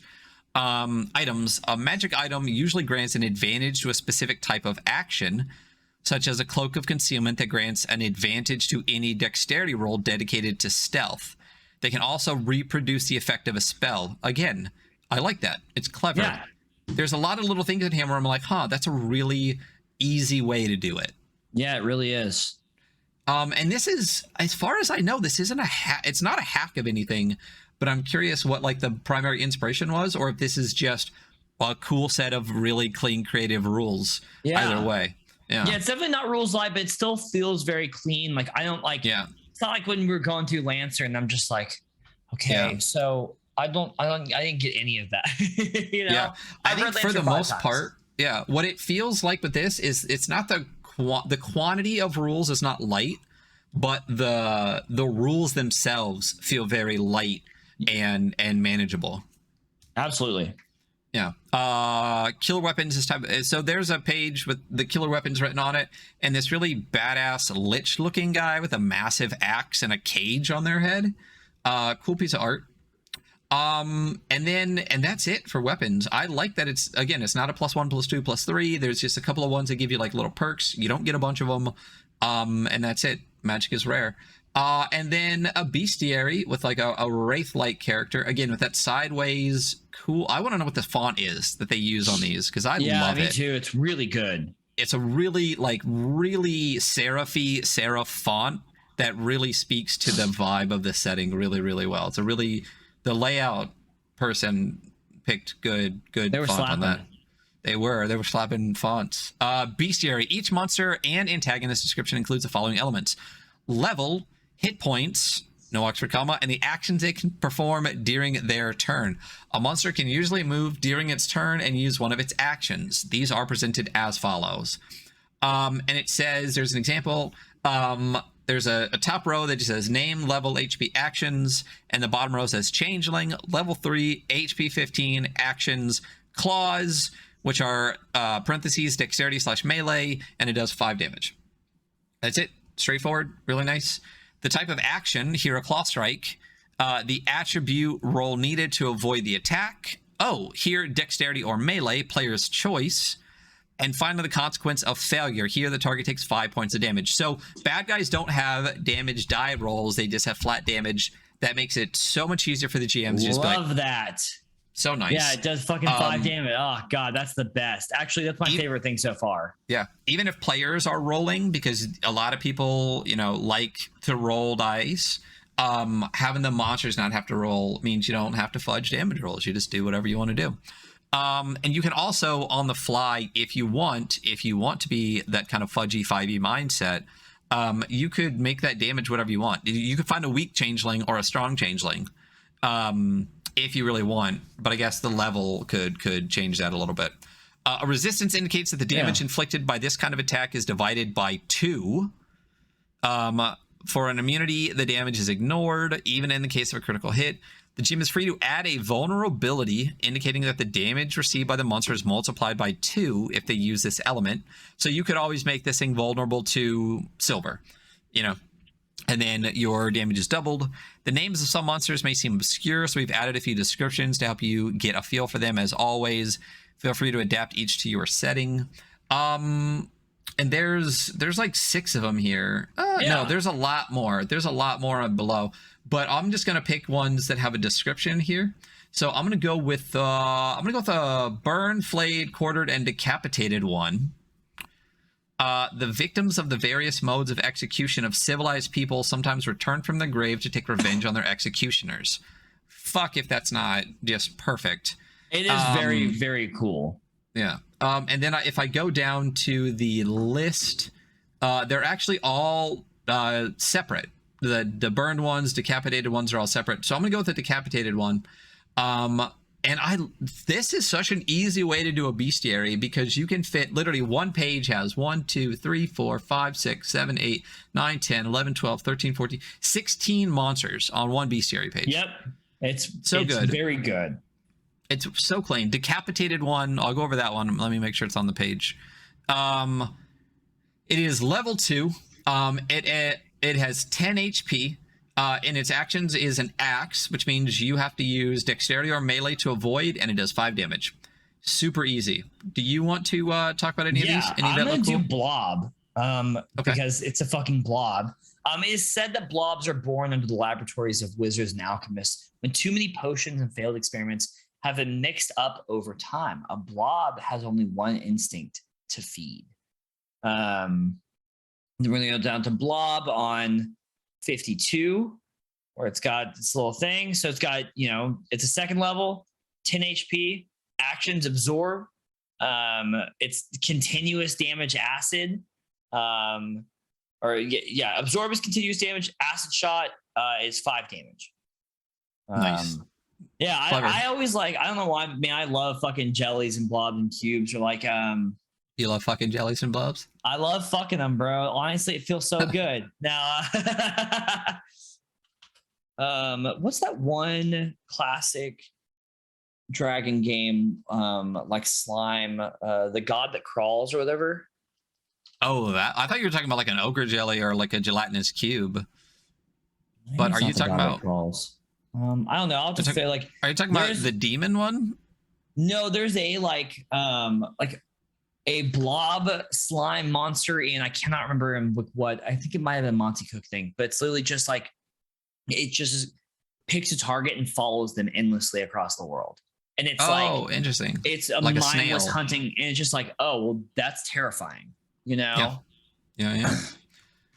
So lots of cool beasts on here, and again, like when you can stack like 15-ish per page because of how easy the bad guys are.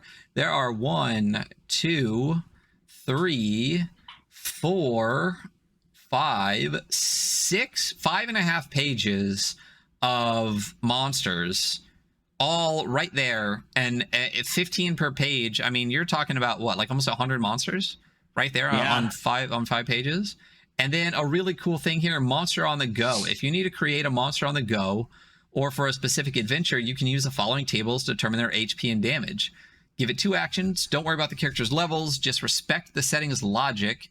Make sure that cautious or curious players will have a chance to get information about what to expect. At worst, remind them that escape is only an option. So it gives you levels 1 through 10, and then the HP and damage generally associated with those.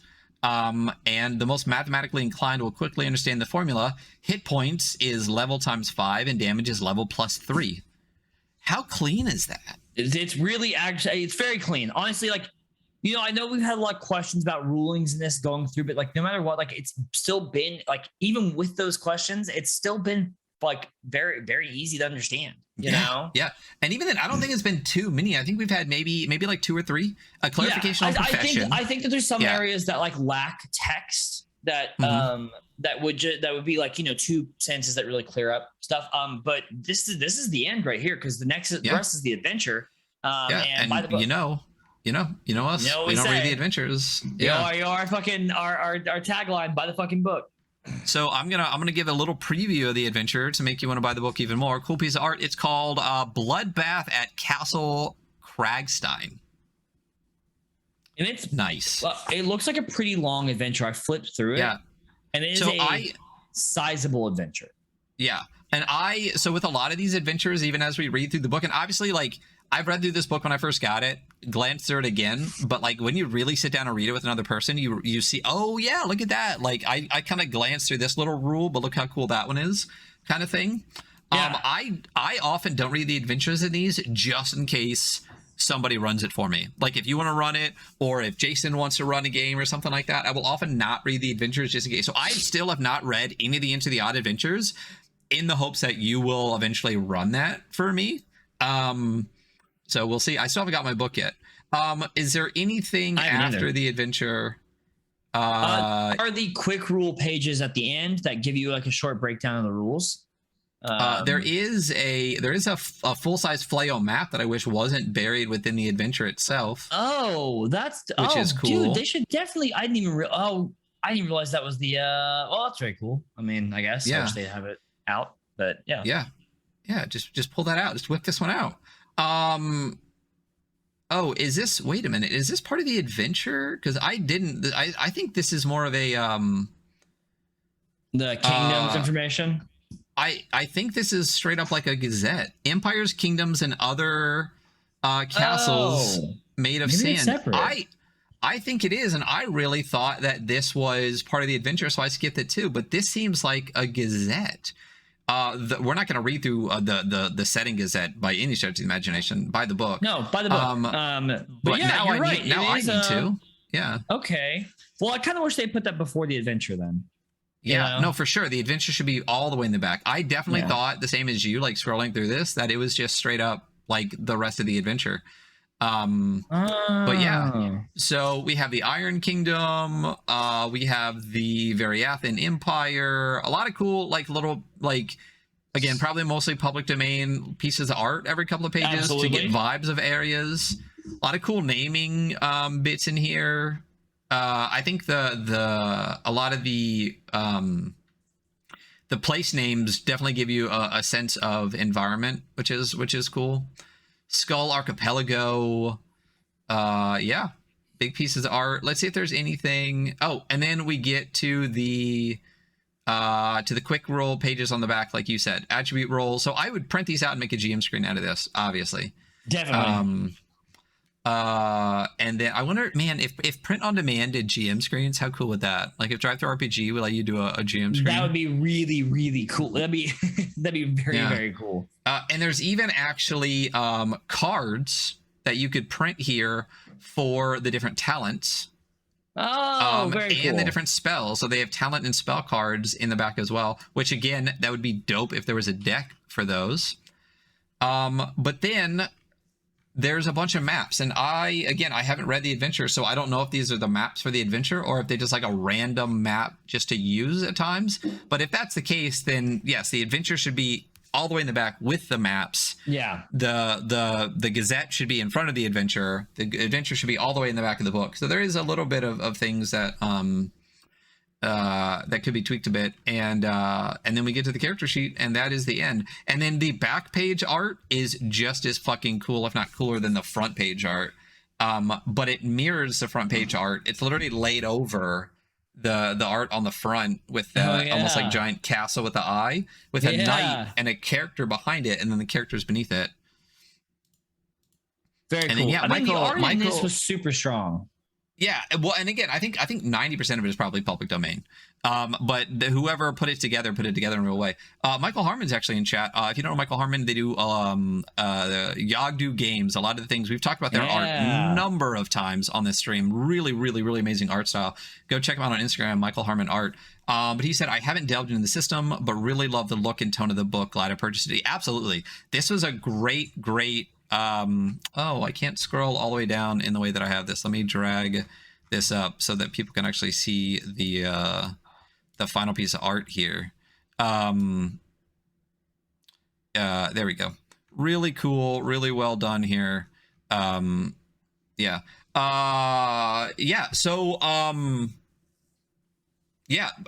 love this. I think it's got a really cool vibe, a really cool tone. I think the rules, like I said, I don't think it ever claims to be rules light, so I don't think we can knock it. No, it doesn't. We just do a lot of rules light stuff. So I think it always should be said as we're going through it, like where we think the rules are on this. Definitely rules medium. But dude, like, I think overall I really like this. Yeah. I think it's really, really good. Man, I need to fix this because I can't do the front and the back when I do this. I'll have to fix this after. So we can cut to the review page, and here's the thing: is usually what I do is I pull the logo off of the stuff and put it onto our review page. But since we haven't actually reviewed one in like 8 weeks since we've been doing zines, I didn't do that. So we're going to go there, and it's probably going to be the scores for, I think, Best Left Buried was the last thing. I think so. The zine episodes have been super fun. So I'm going to just quick take off the Best Left Buried tag. There we go. I'm going to hide the scores. And we will rate Fleaux without putting the tag name on, but that's Fleaux. That blank spot, it's Fleaux's there, it's just in black. So art and style, I think we talked about that. I think that the lack of a lot of, I think what appears to be original art could be a little bit of a knock. I think they did great with public domain. Front and back cover are gorgeous. They did public domain. It all fits together really well, even though there are obviously stuff that's from separate things, but it still really slides in very well. I really like the art in this. I mean, it's not an art book. No. It has art where it needs to. There's not there's not a bunch of empty spaces, and actually instead of what some people do, which is put like some text on the page and then try to fill the empty space with art, they'll actually just put like a whole page of art and then just put that little extra text like right in the middle. You know what I mean? Or like they don't keep it to the columns, and I like that. That goes to layout, but a little bit of art and style too. Yeah. Yeah. I mean, I think for me, for art, for this one, like, this is easily like a strong 8 for me, not saying it's not an art book. Not 9 because like I don't want to knock them for using public domain because like public domain art's affordable as well. It's super affordable. And I don't want to knock them for doing what they can to create a great book because it does work really, really well. I mean, and there's very little empty space. Like I'm quick scrolling through and there's art on pretty much every single page. Like all of them, whether it be like a tiny thing that accents what they're doing or like items scattered around. Like there's pretty much art on every single page, Yeah. I will say in the scope of the way that we scored things, other 8s are like Gunslinger, Into the Odd, and Casketland. We should probably bump Into the Odd's art score up comparatively. Yeah, bump it. I think the thing with Into the Odd though was it has only full pages and there isn't like art on the regular pages. That's what part of it was. Yeah, I think that's part of what it was. Honestly, having said that, well, like Into the Odd has like really amazing full page art that is like mind-blowingly good. I would say this is on the same level because it has art on every single page, like small pieces of art, 7s that I think this is related to is Arc and Red Giant. Both are 7s. And I feel like this kind of throws into that. So I'm between 7 and 8. I think this has more art than Red Giant does. I think it does. Yeah, absolutely. I think the difference is we're in that kind of like, in my head, at least a Tiki Tech period between more art that's public domain and less art that's original. I mean, I don't give honestly, why does it matter if it's public domain? It's good. It doesn't. It doesn't. Well, then it shouldn't count away from it at all. So then let's go with 8 on this. Hell yeah, bro. Let me open the whole thing up so I can do individual scores. So we'll go 8 on art. So layout and function. So layout and function wise, it is hyperlinked on one page. Yeah. So at least there's that. There isn't really an index in the back. I think that after the core rules, there's some sections that could really be moved around. I'm not a fan. I'm not a fan of the adventure being before the. It feels like the last couple sections are weirdly kind of mixed up. Yes, I'm inclined to agree. And also, it's like I would have liked them to have the character sheet layout or step-by-step character before character creation. I would have liked for them to have explained willpower die earlier because they referenced it several times. Yeah, I don't think the layout function's bad. I think the order is not great. I think the layout is good. We talked about it. We love the fonts. Yeah. I think the pages are super crisp. I think the function is where, and I'm thinking about, well, we can talk about maybe change, instead of even writing layout and function, if this whole section is just called functionality. Because scrolling through the adventure real quick and not reading a ton of it, those 3 maps at the end are in the adventure, and basically those are just like, but they're labeled in the adventure, not labeled at the end. I don't know why they wouldn't be like right after the adventure then. So yeah, I think some sections are mixed up. I do think, so not huge knocks, because, but I mean, as far as a functionality standpoint, a little bit. No inline hyperlinks. Are there bookmarks? There are bookmarks. So there's bookmarks and at least table of contents hyperlinks, but some sections are mixed around in a way that doesn't really make sense. And I would have liked, I think that's the biggest knock, because we talked about if the character creation explainer page was at the beginning of character creation, yes, that would help as you go through. And I think if the lore and Gazette is before the adventure, you'll understand the adventure locations more once you read the lore. So, what are you going for this, and what are your thoughts? I think the layout is good, which bumps it up to a 6 for me. I think the hyperlinks and stuff are there, but with some other knocks. I think this maxes out at 7 for me. I think this maxes out at 7 for me. But it feels more. What do you think? 6 or 7? Yeah, let's go with 6. Yeah, we were nice on the art part, but I'm gonna be a little. I don't like when you need to read the entire book to understand parts of the book. Yeah, there's I want to understand it as you go. Yeah. So. Rule set and crunch. So it's not a rules light book, and it never claims to be. So there's no issue with the amount of crunch. I think I said multiple times as we were going through that it feels like it almost got to the point where there's too many rules that they become burdensome, but doesn't cross that line. And all of the rules that they give there were so many where we were like, that's really clever. I haven't really seen it done that way before. This is a smart rule set. It's super smart. The character creation's fun. The rules are cool. Like, it's very simple. Like, you build characters, you get these little bonuses. Combat's very easy. It's a roll under. It's very easy to understand. And the rules in very subtle ways all the way through, like you were talking about, like the clever ways that they reinforce. It's fuck the characters. Fuck the player characters. Yeah. Like, you have to roll you have a stat that's a 10. You got to roll a 9 or below, bitch, because you hit a 10, you still fail. It's like, fuck you, guy. but I do love the death and the death mechanic though too, because I mean, here's the thing: like, if you make something just so dark that there is one tone, that's not fun. Totally. And if you make a game so brutal, you're just constantly dying. If that's the point of the game, then sure. But this is basically a dark. Is to fucking suffer. The death mechanic balances it. Balance. That's exactly what I was getting to. Like, this is a straight up dungeon, like not necessarily dungeon crawl, but this is like a combat-y dragon-ish style game. Yeah, like, it's a dark. This isn't Necronautilus. This isn't a narrative. This isn't like a narrative emotion game or anything. It's a straight up fucking combat. You're a bad guy. You swing, or you're a hero. You swing a sword, kind of thing.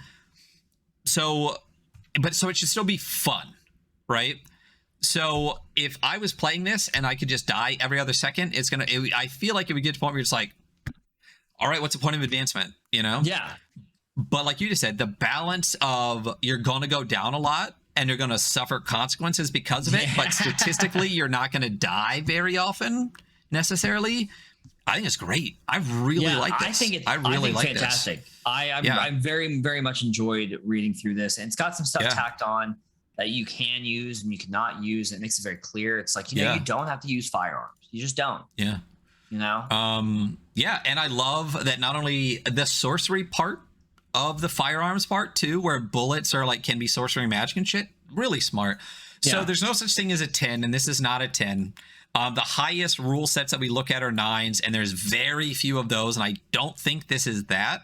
No, I think this is a good solid 8 though, you know? Yeah, I was going to say 8 straight up, because games that are 9 have levels of depth to them that make them exceptional, like Kingdoms. Yeah. Even 12 years. God, I want to play Kingdoms so bad. But if we look at games like Best Left Buried and Orbital Blues, those are 8s in our mind just for game mechanics. The original Mothership was an 8. Red Giant was an 8. This feels exactly there to me. Yes, this is perfect. Solid 8 for rule set. Going into originality, I mean, so when we talk about originality, it's not just originality to the setting and things like that, because there's not one thing original about this. It's grimdark Western fantasy setting. But as far as a lot of the rules we talked about, there's a lot of like really, really clever ways to look at the mechanics and things like that I think are really, really smart. And even like we just talked about with guns and things like that, super clean, easy way to do it that I really haven't seen a ton before. And doing things where like armor doesn't give you a bonus to combat, it gives you a bonus to surviving death a little bit better. Like those kind of things to me are really clever. I think one of the other ones I think that had a lot of really good originality in that vein, I don't think it's quite the same level of originality as something like Into the Odds, since that does have like a setting that is like incredibly unique. But this kind of ranks in the same vibe to me as a Red Giant. Same kind of dark setting. Yeah, same kind of thing. It's got more setting information than Red Giant does. Oh my God, so much more. If Red Giant had this amount of setting information, it would be one of my favorite games ever. But Red Giant had a 7 for originality, and I think just based on the rule set alone, this to me is in that 6 to 7 area. What are your thoughts? Yeah, 6 to 7. I'm good with either of those. So make the final call on it. I'm good either way. But yeah, I'm feeling generous this morning. Let's go 7 for this, because so many of the rules are really, really smart and have a really good sense of originality with it too. And even some of the early stuff, like a lot of games, I know there are some like Errant, which is from a Kill Jester game that you can get the PDF for. that should be releasing later, where and even Knave to an extent, where like you're not really one of the good guys, but the saving the world kind of falls on your shoulders. I do like that. Not a ton of games necessarily do that, so there is a bit. So we'll tag it up to that. And value. So I know we backed this on Kickstarter. So on Drive Through RPG right now, PDF's $10. Hardcover book is $32. Okay.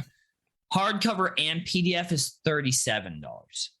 That's not bad at all. I mean, I like that. Is that marked down? Is that like a slashed out price, or is that the base price? Yes. So the PDF hardcover is on sale, but regularly it's $42. So it's still like about average though. Oh yeah, I think it's about. I mean, it's 110 pages. It's starting to get a little light to get to 35 with no color. Because we looked at something like sorry. If that was like a different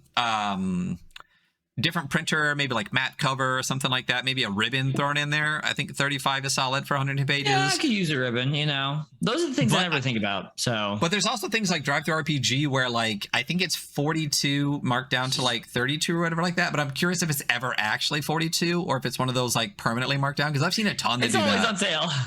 Yeah. So I think as far as value goes, it feels about standard. I do like that within the game, I guess within the PDF, there are a bunch of things that you can print and cut out. It would have been cool if those would have been actually like a real deck that you could also buy or something like that.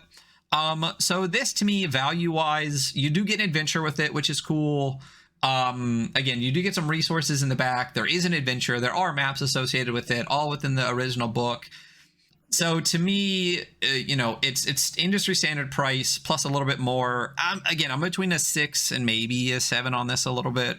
You need to make the final call on this one since I did last time. There's just not a lot more to it. This is a 6 in value. This is a 6. There's not any third-party stuff. Like the prices are okay, but they're not. They don't like sell, But $10 for a PDF, man, like.